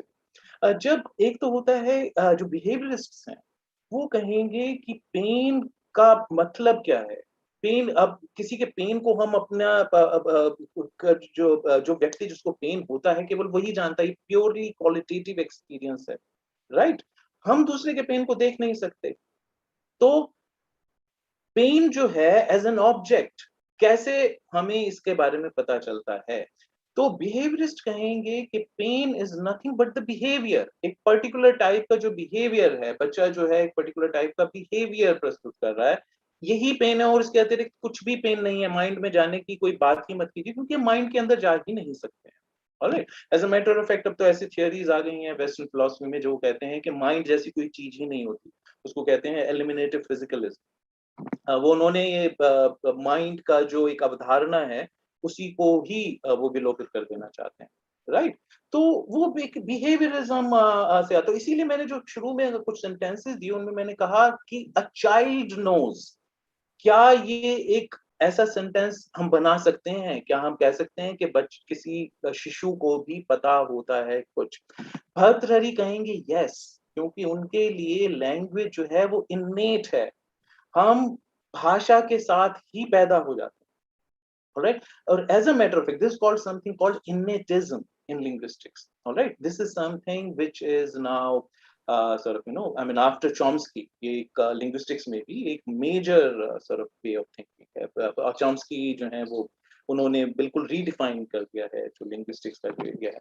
भर्तृहरि उनसे कहीं पहले इनेटिज्म के विषय में इस बात की ओर इंगित करते हैं. Alright, तो वो कहते हैं, वो एक जो चाइल्ड का ही एग्जांपल देते हैं. कहते हैं देखिए, जब शिशु पैदा ही होता है वो सबसे पहले अपनी माँ को खोजता है. वो उसको पता होता है कि उसको दूध चाहिए और वो तुरंत ही दूध खोजता है. इसका मतलब कि उसके अंदर किसी तरीके के कॉग्निशंस हो रहे हैं. और कॉग्निशन भर्तृहरि के अनुसार अगर आपके पास भाषा नहीं है तो आपके पास कॉग्निशन भी नहीं, आप जान ही नहीं सकते. आपके पास अगर शब्द चेयर नहीं है तो आप चेयर को जान ही नहीं सकते. तो जब तक आपके मस्तिष्क में कॉन्सेप्ट नहीं है, भाषा ही आपको कॉन्सेप्ट देती है, और आपके मस्तिष्क में अगर कॉन्सेप्ट नहीं है तो आप उस वस्तु को जान भी नहीं सकते. तो भाषा के अतिरिक्त ज्ञान संभव है ही नहीं, भर्तृहरि इसको पॉइंट आउट करते हैं. और उनके अनुसार बच्चा क्योंकि वो बिहेवियर प्रस्तुत करता है और वो कोहेरेंट बिहेवियर प्रस्तुत करता है, उसके बिहेवियर कोहेरेंट है, वो तुरंत ही दूध मांगता है, उसको पता है, उसको अपनी माँ को खोजता है. ऑलराइट, तो ये एग्जाम्पल दिया जाता है भर्तृहरि द्वारा. अब उसका अगर बिहेवियर कंसिस्टेंट है तो इसका मतलब उसके पास भाषा भी है. तो इसका अर्थ है किसी ना किसी रूप में उसके पास भाषा. तो ये जो आपने प्रश्न उठाया ये बहुत ही सारगर्भित है, ये बहुत ही इंटरेस्टिंग है.